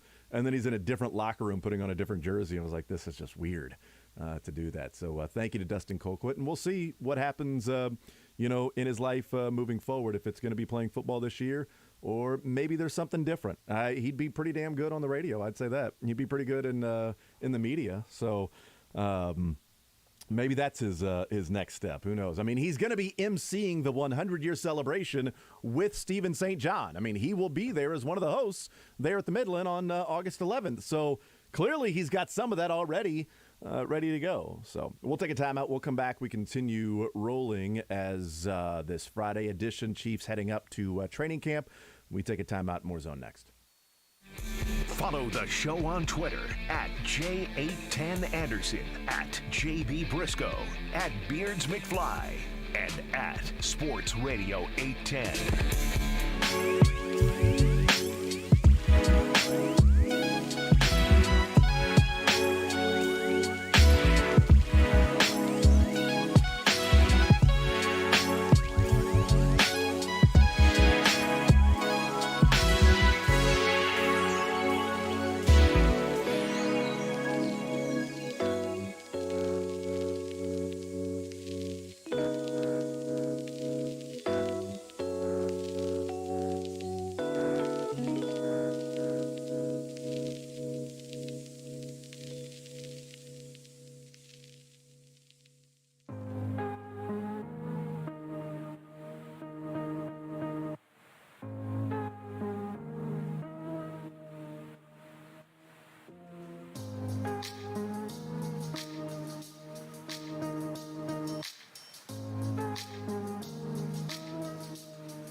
You're in the zone. Perfect sports radio right there. That's great. It's awesome. Worst thing ever. Dumbest thing I've ever heard in my life. With Jason Anderson. I kind of agree with both. On Sports Radio 810 WHB. All right, we'll hear from the Chiefs coming up in the next hour or so. We're going to hear from Andy Reid, Patrick Mahomes, Sky Moore, and Trent McDuffie starting around 1:30 or so. We'll see who is up the podium first. So Josh Brisco up there in St. Joe. Thank you to Andrew Wylie and Dustin Colquitt. We talked with them last night, heard those interviews here in the show today. Greg Gurley, somebody else we talked to last night, had a fun conversation with him about what life's been like for him since the KU Jayhawks winning the national championship, and Christian Brown and Ochai talking about that as well. We'll hear from Greg Gurley on the other side of the break. Let's give away 2 tickets to the WHB 100-year celebration here, which, by the way, Greg Gurley and Dustin Colquitt, they'll be in attendance, and maybe some others as well. Let's do caller number 10. Caller 10, a pair of tickets to the 100-year celebration.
By the way, I do have pictures of me wearing Dustin Colquitt's Super Bowl ring, and that thing weighed about 5 pounds. When he took the ring out and put it on the table, I mean, it was unbelievable. And then he and Greg Gurley were like comparing ring sizes. Gurley has a picture of his Final Four ring and was like, yeah, this is my Final Four ring. And Colquitt's like, yeah, this is my Super Bowl ring. I mean, it's just unbelievable. It's not, you wouldn't wear it. Like, he had it in his pocket. You're not wearing that thing. You're just walking around with a big ass ring. Is that a Super Bowl ring in your pocket, or are you just happy to see me? No, it actually is a Super Bowl ring in my pocket. Oh, okay. Well, usually that answer is I'm just happy to see you, because there aren't many people walking around randomly with that huge Super Bowl ring in their pocket. So thank you to Dustin Colquitt stopping by last night. We will hear from the Chiefs at some point this hour, we're thinking. Don't know what the order is going to be between Andy Reid, Patrick Mahomes, Trent McDuffie, and Sky Moore, but we will hear from them at St. Joe as they become available to talk to the media. But talked with Greg Gurley, had a fun conversation with Greg, and enjoyable, and talking about what life's been like for him, and winning the national championship, and Christian Brown and Ochai, and just sports in general. Royals related, sporting related. It was a really fun conversation, and I know that in this part of the interview, I'm talking. I'm not sure what I'm talking about, so I'm just going to throw it to the conversation Greg Gurley and I were having, and I think it starts with my voice. We'll all figure out together, won't we? Here's that conversation from last night. Take a listen with one Greg Gurley. Hanging out at Chicken and Pickle with the Volley Llama going on. It is powered by Charlie Hustle, Chicken and Pickle, and also Sport Clips, raising some money for pediatric cancer research, and a really cool deal. The celebrities around here, and also Greg Gurley is here as well. So I was playing the role of Nate B. Katie. I was trying to play the role of Nate. You need to make fat jokes, and I eat a lot, and whatever. But you're so much taller than him. I don't know. I got to figure out, your weakness and really get in that one. But I just don't think you have any, right? Yeah, no, that's not true. Maybe that's the thing, hiding in plain sight. The weakness is just right there you can't really see. It's like, what is his weakness? Because everything is the exact same and awful. Well, but what is he weaker at? The good thing is Chad Boger is about to deliver me something that will make me the opposite of weak, which is very strong, something from a place where you lived for a while in Kentucky. Yeah, it's a superpower. It's not brown enough, but it'll do. It's not clear. No. I know that. So it looks like it's good. See, that's how you hydrate. You're sweating, you're playing pickleball, and now you come in and get hydrated. And I'm a veteran, Yeah. This is how I hydrate. That's correct. Exactly right. Correct. And that's what Roy taught you, right? Back in the day. Like, I don't know. During practices, and once you guys, hey guys, go hydrate. Get over there. There's plenty of Maker's Mark. There's some Woodford Reserve right there. Get to the wheel and go hydrate after practice is what he did not say. No wonder you guys were so good. You had it figured out, man. Yeah, I mean, he had the cheat code way back then. He just knew about life. It's nice if you just knew about life way back then. Yeah, those were the days. I kind of feel like that's exactly what happened. Maybe if we didn't do that, we would have won a ring or two, but who knows? You know what? You got one. Got one this year. It was about about as fun of a time you'll ever have. It was. I know people that aren't KU fans don't want to hear it, but it was not sure. It was a blast. Yeah. I mean, there's nothing like it. The run, because the NCAA tournament's so unique and cool, because it really starts with the Big 12 tournament where you really kind of gauge where you're at, and then you get into that first weekend and you take care of business. You go home for a couple of days, do some laundry and detox, and then get back on a plane and go somewhere. Hydrate. And get home. Do it again. I don't know. Why does everything keep going back to that? I don't know. That tells you a little bit about me. But, yeah, it's just such a fun ride. And then spending 6 nights in New Orleans is like – it's kind of like Vegas, where any more than 3 nights in Vegas or New Orleans is a lot, but – it was worth it, and we took it full advantage. If we're going to be here this long, we might as well win. All right, if we're going to be tell you what, it's better than Indianapolis or somewhere like that. You can only go to St. Elmo so many times. New Orleans, there's just a plethora of opportunity and options. Yeah, absolutely. I know you've always been proud to be a KU graduate and be a Jayhawk, but what's it like since winning the national championship, walking around in the KU gear? And I'm a nobody in the grand scheme of things, but it's funny, you get a lot of people that come and congratulate me. Mm-hmm. Like, like I had anything to do with it, which I didn't. I've been telling everybody Gurley was the secret. Congratulations. I'm so proud of you. I'm like, oh, I didn't do anything. I say I occasionally get to talk when Haney lets me, and then I try to throw out some sarcastic jab or whatever, and that's the extent of my job. So I think it's cool. As we mentioned, after the Final Four, after the national championship, you'd go somewhere and like I'd tell myself like, all right, I'm going to go out tonight and I'm not going to drink. And then you'd go and they'd be like, Gurley! And then you'd Fireball, Jaeger, they celebratory. And you're like, all right, because I'm weak and I'm a follower, so I did it. And so, every time I told myself I wasn't going to celebrate, it's just too hard not to. Yeah, but you know what? I mean, how often do you get to celebrate in that way? Well, when you think about it, we look at ourselves as an elite program, and we have, 3 national titles, and it's 32 years. So it's about once a decade. So many times. Yeah. I mean, we were just in Las Vegas about 10 days ago for Summer League, and we had, Jock Vaughn was there, and Jock and I don't see Jock that often, and we were just talking about how cool our run was last year, and then the what ifs when we were the number 1 seed in my 4 years, 2 out of my 4 years, and a 2 seed the other one of the other years, and so which you're kind of a favorite to win, and you just don't. So winning one makes you forget about all those, but you kind of lose sight of like, you better embrace it and celebrate, because it could be another 14 years. I hope it's not. I disagree. But it could. I mean, as we look at our program where it's at with Bill Self and what has transpired in the last 2 years with the elite coaches retiring, not that they're 100% of the equation, but no Roy Williams, no Mike Krzyzewski, no Jay Wright.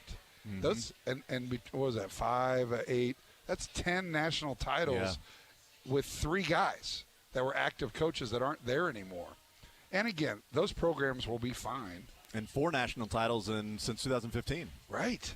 So you think about that and where we are at in the whole spectrum. And I don't know, is there a better active coach right now than Bill Self? He's the face of college basketball. He really is. And Myron Metcalf, I think it was Myron that said it on our show, that he's the voice of college basketball. He'll be the guy that, you go to Kay or you went to Roy or even Jay Wright or different coaches of, hey, what do you think about this that's going on in college basketball? Hey, what do you think about this thing that they're talking about in college basketball? He's like, that's going to be Bill Self now. And he takes that seriously. He understands it. He doesn't necessarily like it or believe it. He'll say, well, what about Izzo? What about, but in reality, I mean, we're biased because we're KU people, and you kind of are too as a Kansas City, and not a KU person, but you understand sports. Yes, I understand what Bill Self is in the national landscape of college basketball. You dislike him because he's the coach at Kansas, but you don't dislike him. Well, I dislike him for the fact that I like him and he's the coach at Kansas. Correct. That's what I dislike about him, is that I like him. Roya was easy to not like. Sorry. Fair. I brought Bill to my member guest a couple years ago, and I've got a ton of Missouri buddies, and they all would walk up to him and say, I knew you were coming to play in this 4-day tournament, and I wanted to really, really, really hate you, and I like you. And it was bad for Bill because his head got even bigger. but it was true. And, like, these guys afterwards, like, he's just kind of a regular dude. And I'm like, yeah that's why he's a successful recruiter. Yeah. That's why he relates to players. That's why. So it's just we're in a good place. Obviously got some things to deal with, and we're dealing with them, whether it be with the NCAA or whether it's NIL, and that's just the landscape of college athletics. But we're in a pretty good place right now. Greg Gurley's our guest. We're hanging out, and we're hitting at Chicken and Pickle as the Volley Llama going on. You mentioned, your time in the 4 years and how difficult it is to win. I'll relate it a little bit to the Chiefs. They went in, they should have won in 18, it felt like, Right. They win in 19. And then it kind of felt like, all right, dynasty, right? We were talking dynasty and how often it's going to happen. They get back to the Super Bowl the next year, even though there might be some struggles, but they got there. Right. They got to the Super Bowl, and then they were going to beat the Bucs. Everybody knew they were going to beat the Bucs all week long. It was about how many points the Chiefs were going to win by against the Bucs. And then that happens, and it was disastrous. And then the next year, it's like, well, they're going to get back there. They're the best team. Once they got past Buffalo, it was all good. And then they have the heartbreaker to the Bengals in the second half. I think now, for me personally, I think whatever happens this year with the Chiefs, if they go back to the Super Bowl and win it again, I know for me there'll be a greater appreciation of that from the last couple of years, whereas it kind of felt like I got pretty cocky and maybe entitled a little too quick, with Mahomes and everything. So you go through what you went through as a player, and Kansas fans for a long time, and Missouri fans every single year, that when you make it to the mountaintop and do that, it makes it all that more sweet, more enjoyable. It sounds crazy, but there's a tremendous amount of luck involved in every sporting and hard work in winning a championship. And I'm a big believer in hard work creates luck.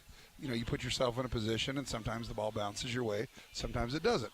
Let's go back to 1997, one of the greatest college basketball teams ever, with Rafe LaFrentz, Paul Pierce, Scott Pollard, Jock Vaughn, and a host of bench guys that were really, really good.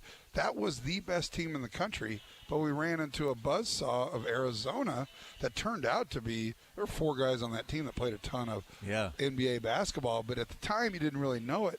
And I wouldn't say they got lucky or we were unlucky, but there's something to it. The best team doesn't always win. Did the Chiefs get kind of lucky when they ran the play to the 60-yard pass to Tyreek Hill?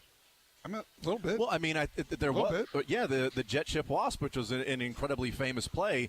But I've talked about it, that if the 49ers don't run a stunt on that play where Bosa goes inside, and I think it was Solomon Thomas that went outside, if Bosa just beats or, takes Fisher around the edge, Mahomes can't backpedal that far and have that much time for Tyreek to get open. In every sport, there's so many ifs. We look at Kansas basketball's run in March. We get ready to play Creighton. The Big East Defensive Player of the Year in the final minute of the game blows his knee out, so he doesn't play against us. Yeah. We get ready to play Villanova. Their best player, or second best, tears his Achilles in the final 30 seconds of their Elite Eight game. Yeah. Now, I think we were a better team than Villanova, but did it help? Were we a little lucky? Sure. One of the bullets was out of their gun. They didn't have a full deck. I still think we would have won, but we got a little lucky. Yeah, but you know what? When the banner's up there, people aren't going to really look at it and even remember. And I didn't mean it like that. I know what you're saying, but those things happen along the way. But when you're going through it, you're like, man, I'm glad that happened, or I'm glad that happened. But then you look back and you're like, you just enjoy the fact that there's a championship, because in 2019, I don't know, what if Patrick Mahomes doesn't have that amazing run before half?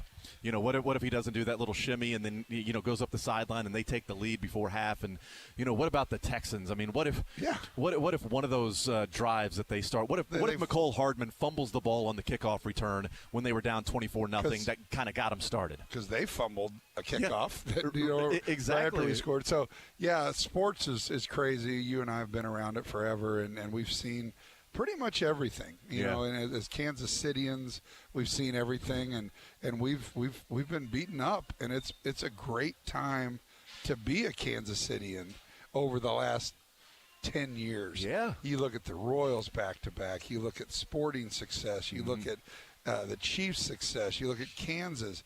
You look at what K-State's done. I mean, we look at all these things, and it's fun to be in a we're in a fairly lowly populated state that is Kansas that has a ton of success. Now, Kansas City and the Missouri side and everything, but and this deal, we haven't even really talked about why we're here. Wally Lama, Charlie Hustle, and all the partners involved in this put on an unbelievable event for pediatric cancer research. I couldn't do it last year, and I'm glad I did it this year. I was with a kid named Luca. And we had a ball. We just went out and played one-on-one pickleball in the 110-degree heat. And who won? I'm not exactly built for 110-degree heat playing pickleball, but I grinded through it because it was so cool that he was out there. And things like this in our community, and what Dave Johnson, who's a massive Missouri fan, who's become a good friend that owns Chicken and Pickle, that donates what they donate to put this event on, allows you to come here. And so it takes, we talk about rivalries and how, like, KU fans hate Missouri fans or K-State, but, it's all for the, it's the fans more than anything. Like, I'm out, Corby Jones, just a great dude, and other guys that I've known throughout the years from Missouri. Jason Sutherland, we played charity basketball tournaments, and we hated Jason Sutherland. And we play a charity basketball tournament, go out for beers afterwards. He's just a guy. Yeah. He's not a bad guy.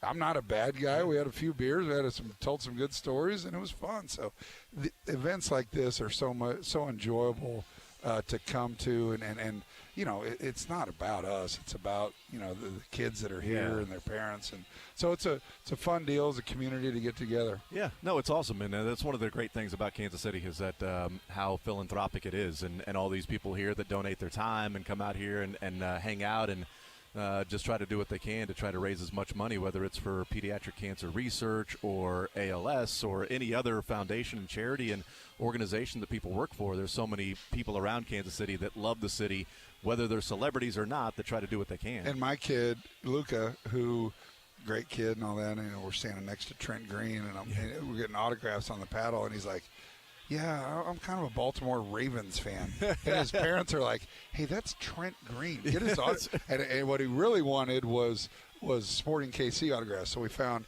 Roger Espinoza, Zusi, and Beasler. And so the kid was ecstatic, and it was fun because I'm good buddies with Trent, and it's fun to see people not just, you know, blow smoke up Trent so much. And it was, he goes, nah. And we eventually, I said, Luca, Trent Green's going to sign your paddle, and so we kind of forced him to sign it, and then Luke was like, okay, thanks. Where's Lamar Jackson? Yeah, nah. And then the ultimate, embarrassment is where the parents are like asking me, like, who are you again? And they go, oh, you're so nice and so nice with Luca, but I'm trying to put my finger on who you are. And I was like, I'm not even going to tell you because it doesn't matter. Like, I played 30 years ago and 100 pounds ago, and they're a really cool family. You didn't pull out like okay, here. Hey, this was from high school. This is when I was skinnier. Okay, so this is the dunk that took place my senior year that everybody was talking about. She was like, that's CGI. That's not real. That's not. She looks at her phone, then looks at you. Looks at her phone, looks back at you. I don't know if that's the same person. Luca, let's go find somebody else to get an autograph. Ooh, there's Matt Beasler. Let's get Matt Beasler Graham Zusi's autograph. That would be great. Hey, I know this is radio, but how bad is that shirt that Boger has on? I think it's amazing. Yeah, that's your boss, though. I think it's a really cool shirt. That's your boss. I think it's a really cool shirt, Greg. I think it's one of the coolest shirts I've ever seen. That's what I think about that. Here's Dustin Colquitt sitting next to Dustin Colquitt. Yeah, right there. Hey, real quick, I told Luca about Dustin Colquitt. He spent some time with him a while ago. He wanted Colquitt's autograph, not Trent Green's. He wanted Colquitt's autograph, not Trent Green. And I was like, makes sense. Oh, Trent's how about wearing my Trent Green jersey? He said he was going to wear his Trent Green jersey tonight. Dustin Colquitt was. Yeah, you're a Blue Hills guy for a while.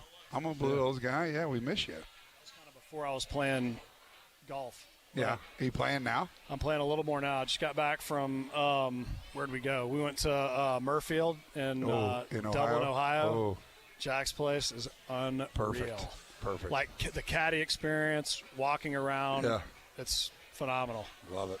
Sounds amazing, guys. Yeah. Sounds amazing. Well, no clue. You know, you're not gonna come with us. No, I would love for you to pay my way though. That would be great. Real quick, I did want to ask you about Christian and Ochai. And just looking back, we talk about Kansas City and you know what the city has been.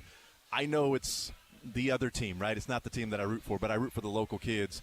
To see what Ochai and what Christian Brown, what they did from high school to then winning a national title, then both first-round draft picks. It's just amazing stories. I mean, both not top 100 kids that come to a program and just grind it. I mean, Ochai is one of the greatest stories ever. He goes and puts his name in the draft. I mean, he's a walk-on, number one. Then he plays, and we're like, wait a minute. I mean, I'll never forget, Bill and I were just like, this is a real deal, and he's redshirting him. Remember, we pulled his red shirt. Danny Klingscale told a story about when he was committing that day that he went down to cover it for 8-10, and he said he was there at the gym, and he was like, isn't this a cute story? That this local kid Bill Self's going to give this guy a scholarship or have him play on. That's cute. This is a nice little fun little story. And if you know Ochai, and this, you know, we all talk about how we meet athletes and they're the nicest kid in the world. Ochai might be the nicest kid you've ever been around. Yeah. Almost like Bill would be like, will you just get like a mean streak and, you know, be a punch me or be a jerk or something. But I thought it was so cool that he tested the waters. And when you are told that you're not good at this, and this, some people take it personally and say, well, you don't know what you're talking about. Ochai took it, absorbed it, got better at all three of those things, and became the 14th pick in the NBA draft. Improved his draft position by, I don't know, probably 40 spots, if not undrafted. Millions of dollars by doing that. And then Christian, Blue Valley Northwest, you know, really, really good player. One of the best players in the city. but no one really, he had to earn it. 21st pick in the NBA draft, and both Kansas City kids, both are going to do great things, perfect situations for both of them. And it's cool because, Christian's the kind of guy that, we talk about Jason Sutherland. Everyone, you hate him unless he's on your team. Yeah. And because Christian's got a little edge to him. I mean, he wants to fight everybody. We had Paul Pierce come talk to our team the night before the national championship game, and Christian's looking at him like, I can take him. Like, we're looking. That's how cocky he is, which is half the battle. You believe that you're good enough, but you still got to go out and do it. And Christian did it, and I got a great text from his dad after Christian signed his contract. He goes, I'm a doctor. And Christian just made more money than I've made in my entire life by signing with the Denver Nuggets. So great situation for him. The Nuggets, you got Jokic, you got Jamal Murray coming back, you got Porter. I mean, he won't have to play a lot, and that sounds weird, but it's good for him. I think he can come in and not have to be the guy. Yeah. Ochai's going to have to go and for Cleveland be differently.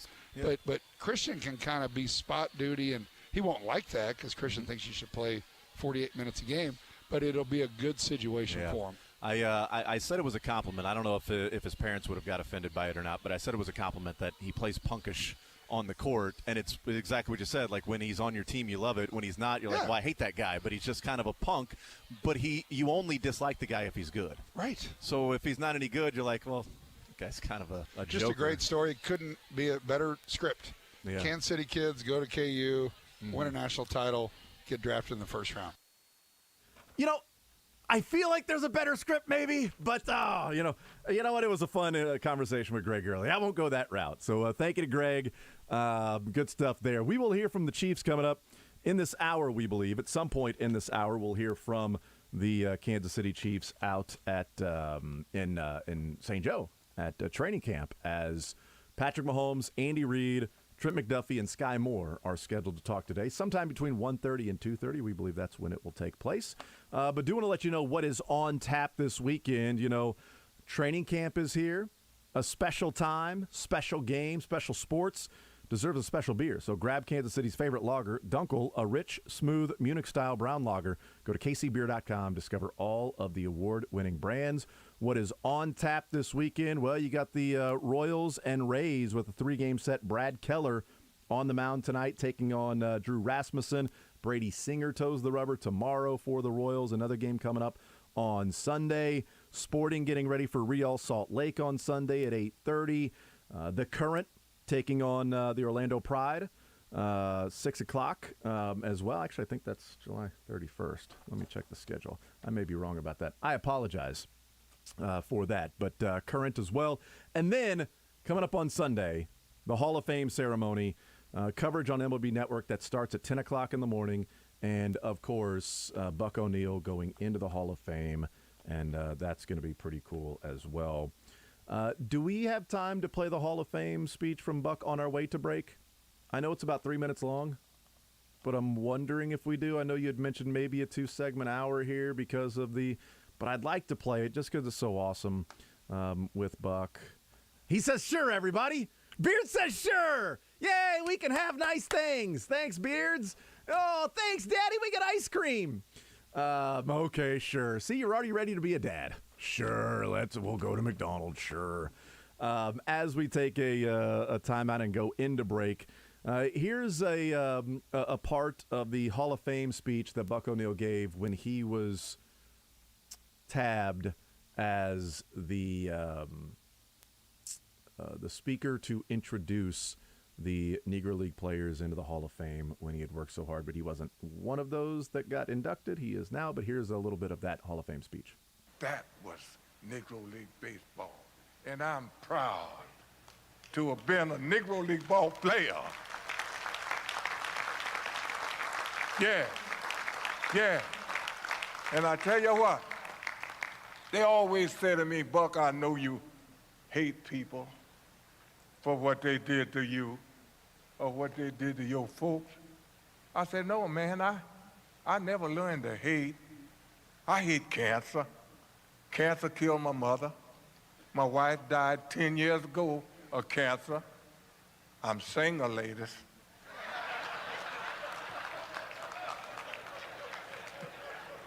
A good friend of mine, I hate AIDS.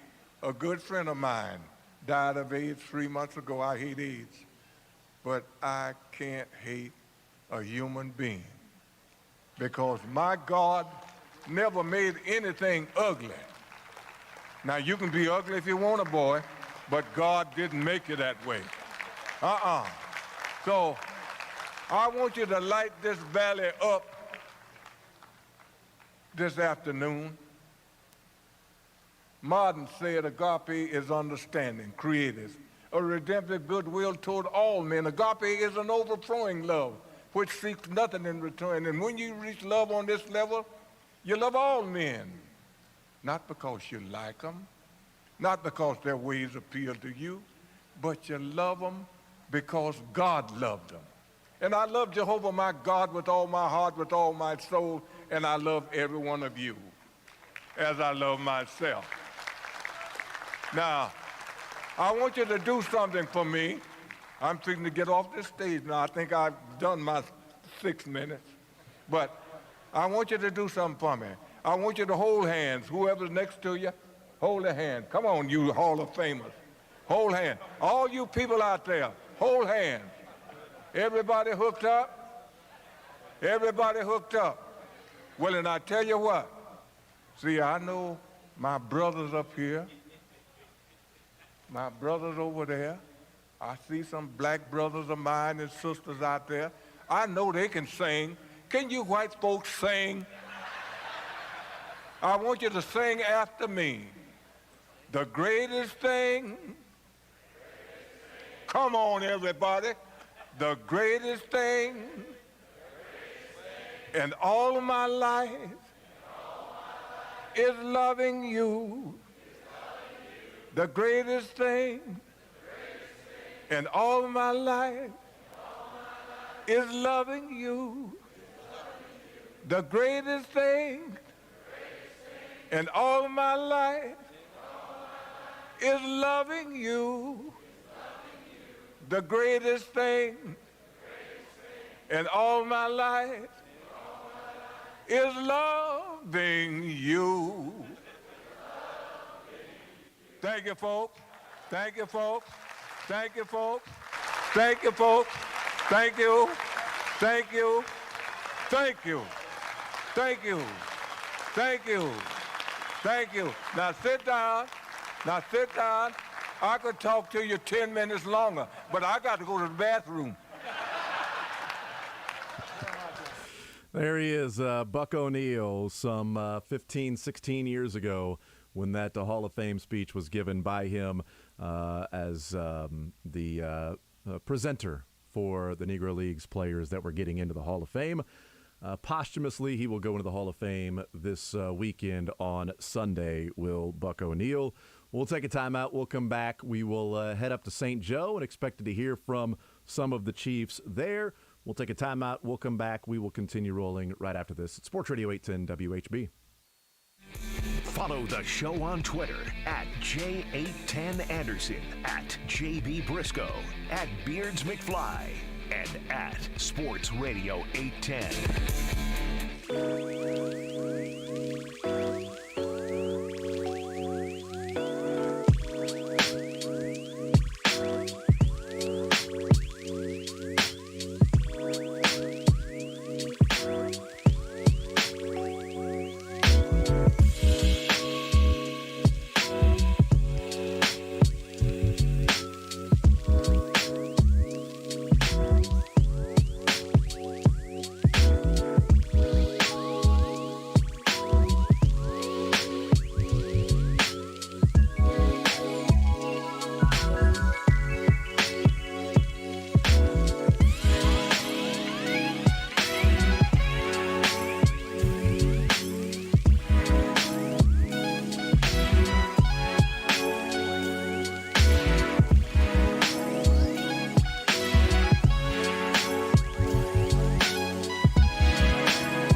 The Zone with Jason Anderson. Apropos of absolutely nothing that we were apropos of absolutely nothing we've been talking about in the first hour. Weekdays from 10 to 2 on Sports Radio 810 WHB.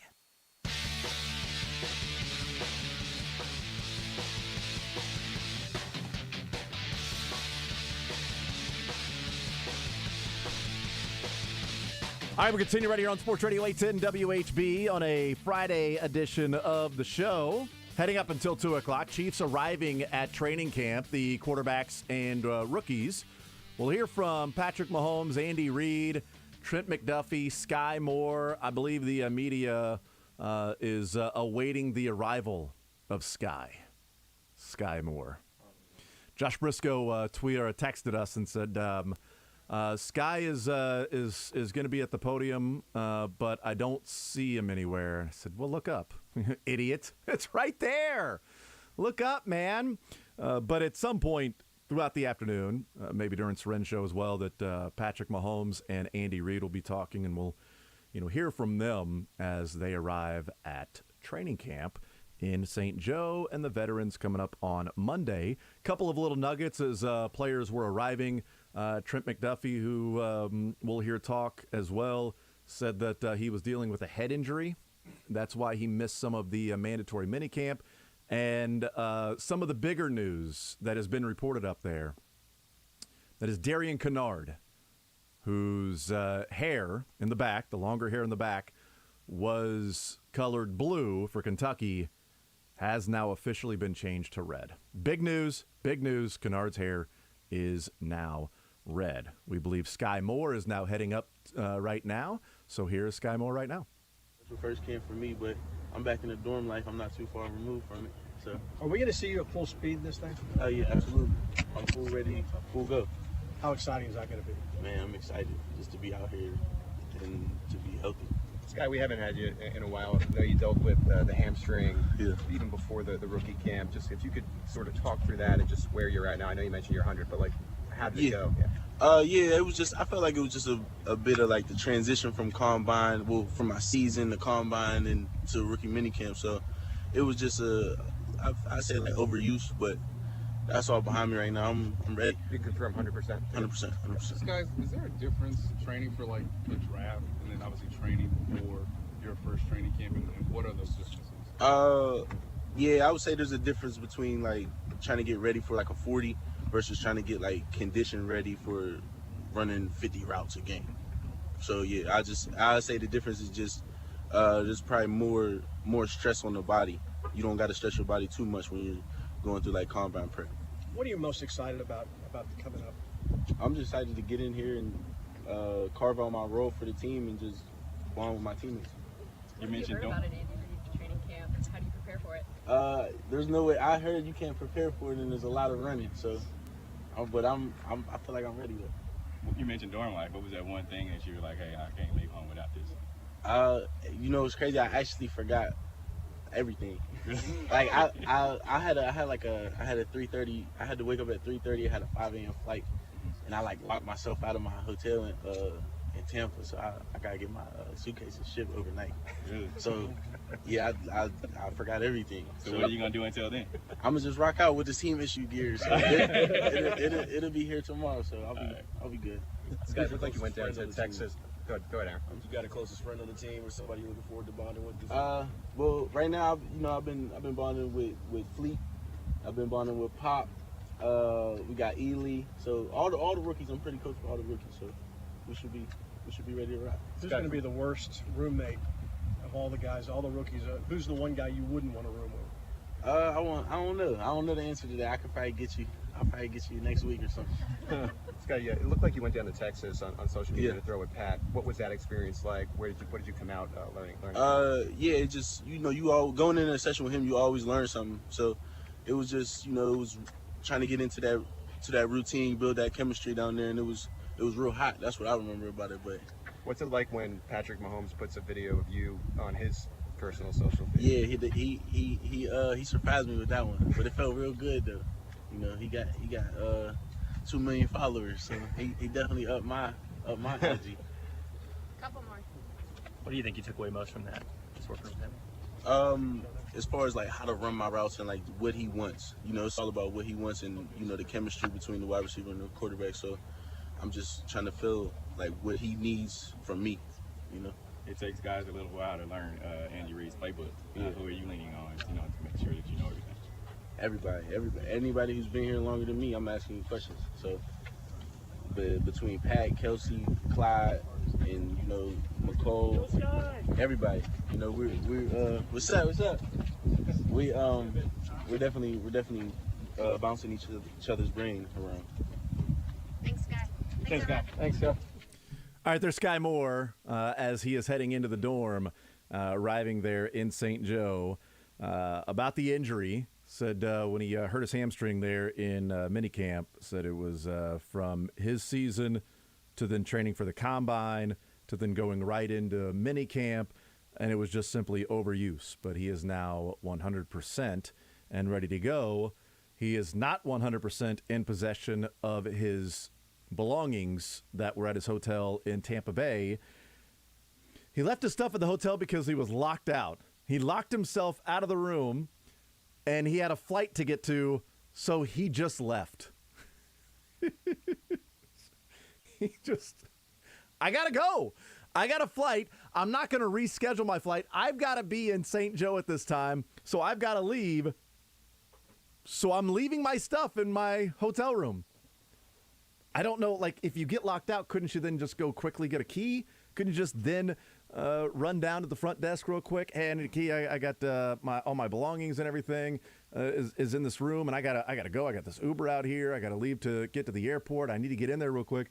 Maybe not that much of a hurry. You know what? I'll just have it shipped to St. Joe and be there for him in the dorm. But in the meantime, he's just gonna rock all the team issued gear. So that was pretty good from Sky Moore. And look, I think he's probably as curious as everybody else is about what his role is going to be with the Chiefs this year. I don't know. I don't know if it's going to be Juju or MVS, if it's going to be, McCole Hardman that's going to have a big year and step up. Is it going to be somebody else that surprises? Is it going to be Sky Moore?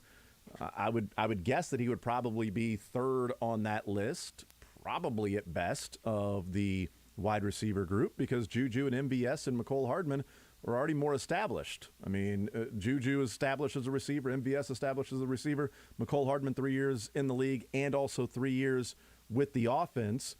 That certainly makes a difference.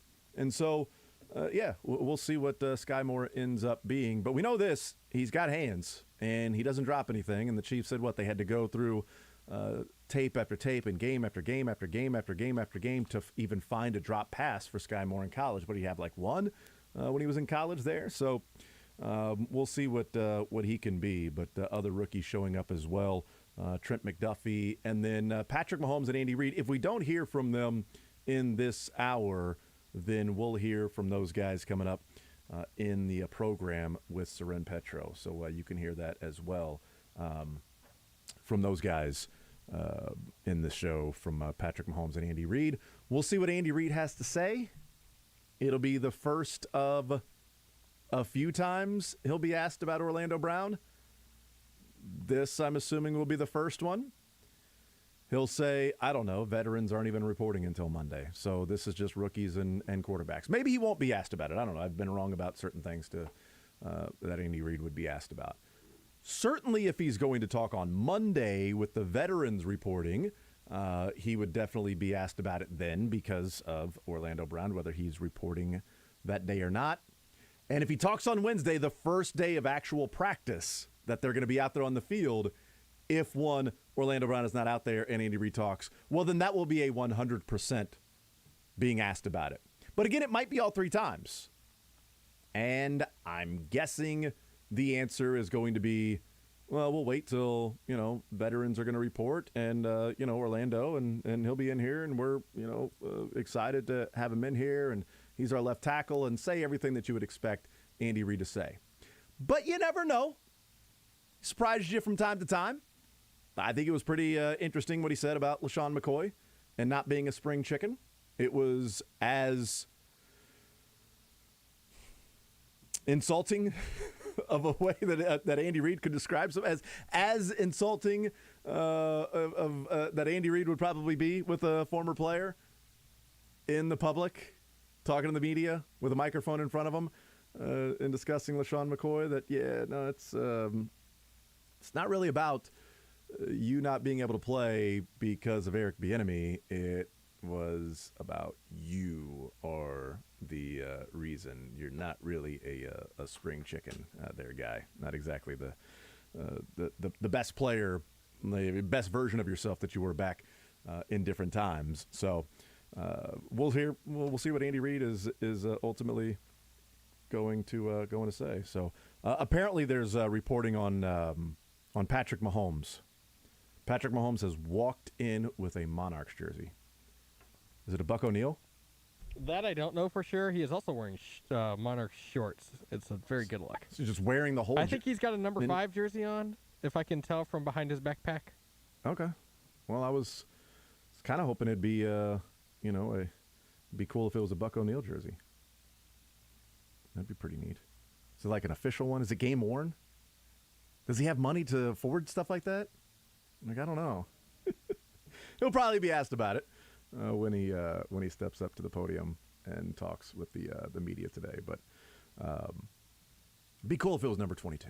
Go with the deuce. Number 22 and Buck O'Neil would be pretty cool. Little man's got a Buck O'Neil shirt that's number 22. But am I just an idiot for not just thinking like right off the bat of who number 5 would be? I mean, probably. There's probably people out there yelling like, hey, dummy, it's this person. But maybe there's a text out there as well that would know what that jersey is. So 913-912-4810. We've done the ticket giveaways for the 100-year celebration. And who is it? Jack, you were number 5 with the Monarchs? Okay, well, I'm an idiot. So there you go. Like I said, I figured there'd probably be somebody that says, hey, you're an idiot. But yeah, so and some texts as well. So there you go. Awesome, man. We think maybe soon, but we'll see. The 100-year celebration we know is coming up soon. August 11th is when that's going to take place, and we'll be giving away tickets. We've done a couple of text line giveaways as well. We've done some listen and win giveaways, and we'll continue to give away a pair of tickets throughout the day to the 100-year celebration that's going to be going on, and just a night celebrating sports and entertainment and broadcasting, and these charities that it'll go to benefit: Big Brothers Big Sisters, Victory Project, ALS Association of Kansas City, and Sharewaves as well. So that's going to be a lot of fun, and continue to listen in as we'll be giving away these tickets, a pair of tickets each and every hour along the way. We had some fun at the beginning of the show in talking about a couple of interviews that did not get played because we taped them last night and they didn't actually tape correct, and it just couldn't be played. That was with Nicky Lopez and Scott Barlow, which were really awesome, and you just have to take my word for it of what Nicky Lopez and Scott Barlow said last night. But it was fun getting a chance to talk with them, and let's just say that those guys. One of the things that Scott Barlow said that was really interesting is that he's never been told that you're the closer. He's never been told, like, here's your role.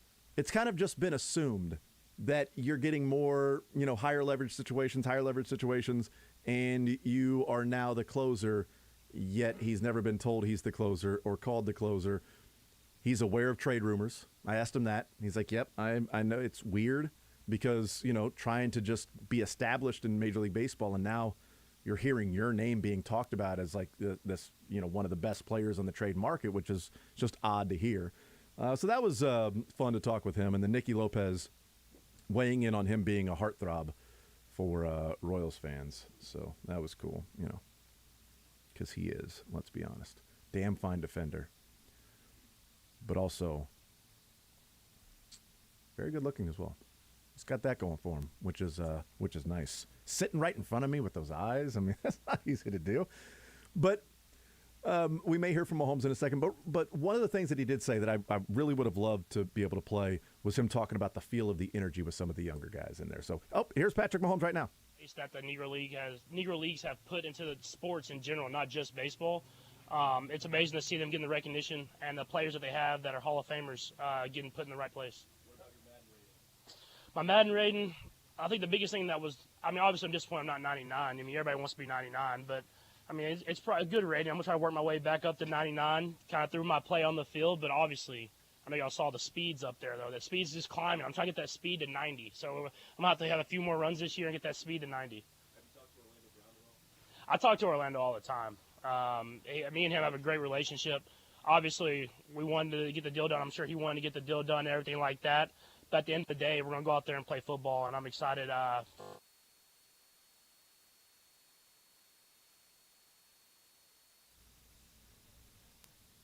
All right, so there is Patrick Mahomes on Orlando Brown. So I'm being told we have another connection that's just a little bit behind. So we're going to go to this other connection, and we'll hear him talk about the Monarchs again, but then get into that Orlando Brown question. So let's go out to that. Here and be a part of the team again. How important suggesting that a report came out that said he wasn't who they thought he was, and some people taking a run with that said, well, he's not a good team player. Tell us about what kind of a guy he is and what kind of team he is. I have no idea who said that. He's a great team player. He's one of the smartest football players I think I've ever played with. He has a high IQ. I remember even when he wasn't at OTAs, he's asking me questions. He's watching the film. He's doing everything to make sure that when he steps here, he's ready to go. And I think that comes with him as his dad playing in the league. He's been around the sport his whole life. And you ask anybody on this team, he's one of the best guys on this team, if not the best one. Are you going to see him anytime soon here?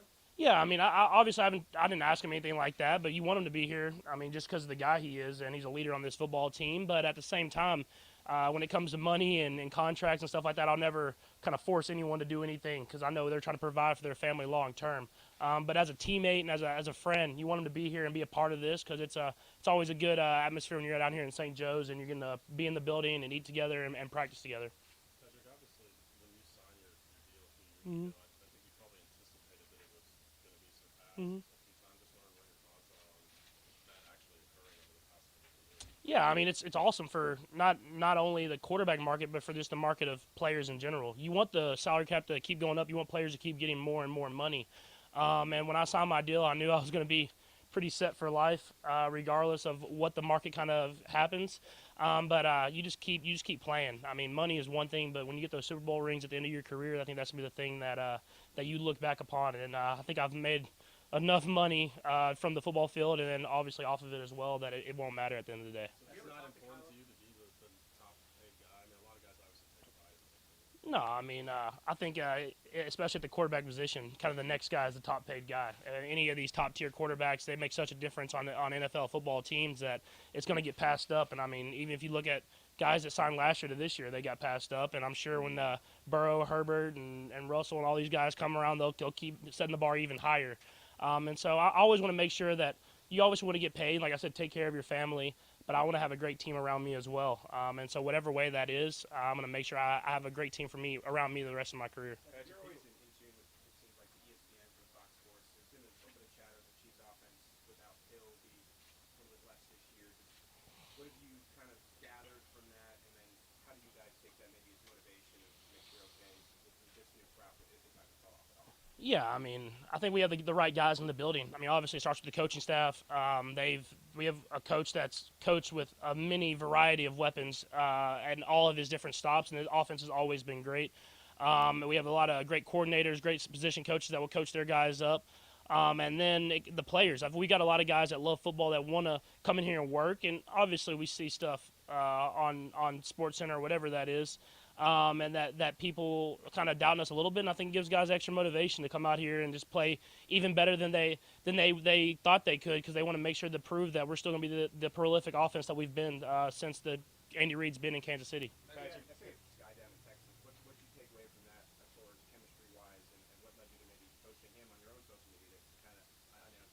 I mean, first off, it was a sweet catch, so I had to make sure that I posted that. No, I mean, it's good to see young guys, especially like that, coming out and getting extra work in. He came in with a little bit of the hamstring thing, whatever, at the beginning of camp, so we didn't get all those reps that we obviously wanted to. So to get him down in Texas, get some extra reps in, coming into this rookie mini camp where I'm sure we'll get more and more reps there, I think it'll just help jumpstart him to kind of help contribute as fast as possible. Because at the end of the day, I mean, he's a rookie coming in, having to learn a ton, but he has a lot of talent, and we want to make sure whenever the season comes around, he's ready to go. Patrick, year in and year out, there's always these lists that come out, rankings, QBs, other players, that sort of thing. When you don't see your name at the top of those lists, does that motivate you at all? I mean, if you're not motivated by not being the top of anything, I think you're not in the right profession. So I obviously want to be at the top of the list. I want the Chiefs to be at the top of the rankings. I want to do whatever I can to put us in those positions. But that all comes with how you play on the field. And so you can have these off-season lists and everything like that, but when it comes down to it, it's going to be who's there in the middle of February holding up that trophy and getting that ring. So I think whenever you have that motivation to be the best and to win as a team, then everything else kind of handles itself. Individually, how much does it matter? In the grand scheme of things. I mean, it's other people's opinions, so it shouldn't matter pretty much at all. I mean, I think the best thing about this game is there's always going to be people climbing and trying to be better and better and be the best. And so in order to be the best and to stay there, you have to keep getting better. I think you've seen guys like Tom Brady do that, Aaron Rodgers, and they keep improving every single year because they know that people are coming to kind of try to take that throne, I guess you would say. And for me, that's kind of proven myself that I can't be stagnant. I can't be the same player. I have to keep getting better and better every year. Based on your experience, Patrick, knowing what is ahead of you, is there a difference that you can see from a physical standpoint, given that you're not rehabbing this offseason, that you can tell is going to help you maybe early into training camp, even maybe also into the regular season? Yeah, I think it's going to be – it really helped a lot this offseason, just not having to go back and rehab for those first 2 months. I mean, pretty much I was working out, but I couldn't do much, so I had to just rehab basically throughout the entire workout. And this year just kind of starting from right through the season, just going right back to working out again and kind of being there and kind of could build on stuff that I could work on some of the weaknesses and stuff that I had. And I think it actually helped how much rehab I did with my legs that I think I'm going to have a better base underneath me. So just trying to make sure that I keep getting better. I want to make sure that I can do whatever I can to make the team and put the team in the best position and make us the best team that we could possibly be. When you mentioned weaknesses, what sort of jumps out to you, and what is something that you think you tangibly see that's improved? Yeah, mechanically, I just want to make sure I have a better base. I think with having the foot issues at the end of that the 2 seasons ago, I kind of got some bad habits of kind of falling off that foot, not playing it in the right spot and making the right throw, and that'll affect your accuracy. And so I think as the season went on, Coach Reid really harped that on me, and I got better and better as the season went. But to be able to work on that for a full off season and then coming into training camp, I feel like I'm in a way better spot than I was going into training camp last year, and I'm going to try to keep building on that. Couple more, guys. Patrick, you mentioned you've been in touch with Orlando, and you yourself have been through the business side of football. What kind of advice are you giving him on how to deal with this type of situation? Yeah, I mean, you just got to kind of keep it in perspective. I mean, obviously, it's such a big deal that no player wants to be dealing with. I'm sure the coaches and the GMs and all them don't want to be dealing with as well. But it's something that you want to take care of your future and take care of your family and generations to come. And I mean, it's money that can take care of your grandkids and their kids. And so you want to make sure that all gets handled, but at the same time, you want to make sure you're ready to go whenever that does get handled. And so obviously it didn't work out for him this offseason the way that he wanted to. But whenever he gets here, I'm sure he'll be ready to go. And he'll go out there and show what caliber player he is again. And I'm sure that will all handle itself at the end of the day. Okay, thanks, Patrick. Thank you. All right, there's Patrick Mahomes. Said about Orlando Brown, you want him to be here. as a leader, as a teammate, you want him to be here. Also went on to talk about as a teammate and a friend. You'd like him to be at camp. Said he hasn't talked to him about that. Talks to him all the time, but not about showing up to training camp or anything like that. Says that he's just looking forward to when he's going to be with the team again. And then some of the offseason improvements, falling off that the back foot and not planning and doing the specific fundamentally sound things and throwing the football that affected his accuracy, he said.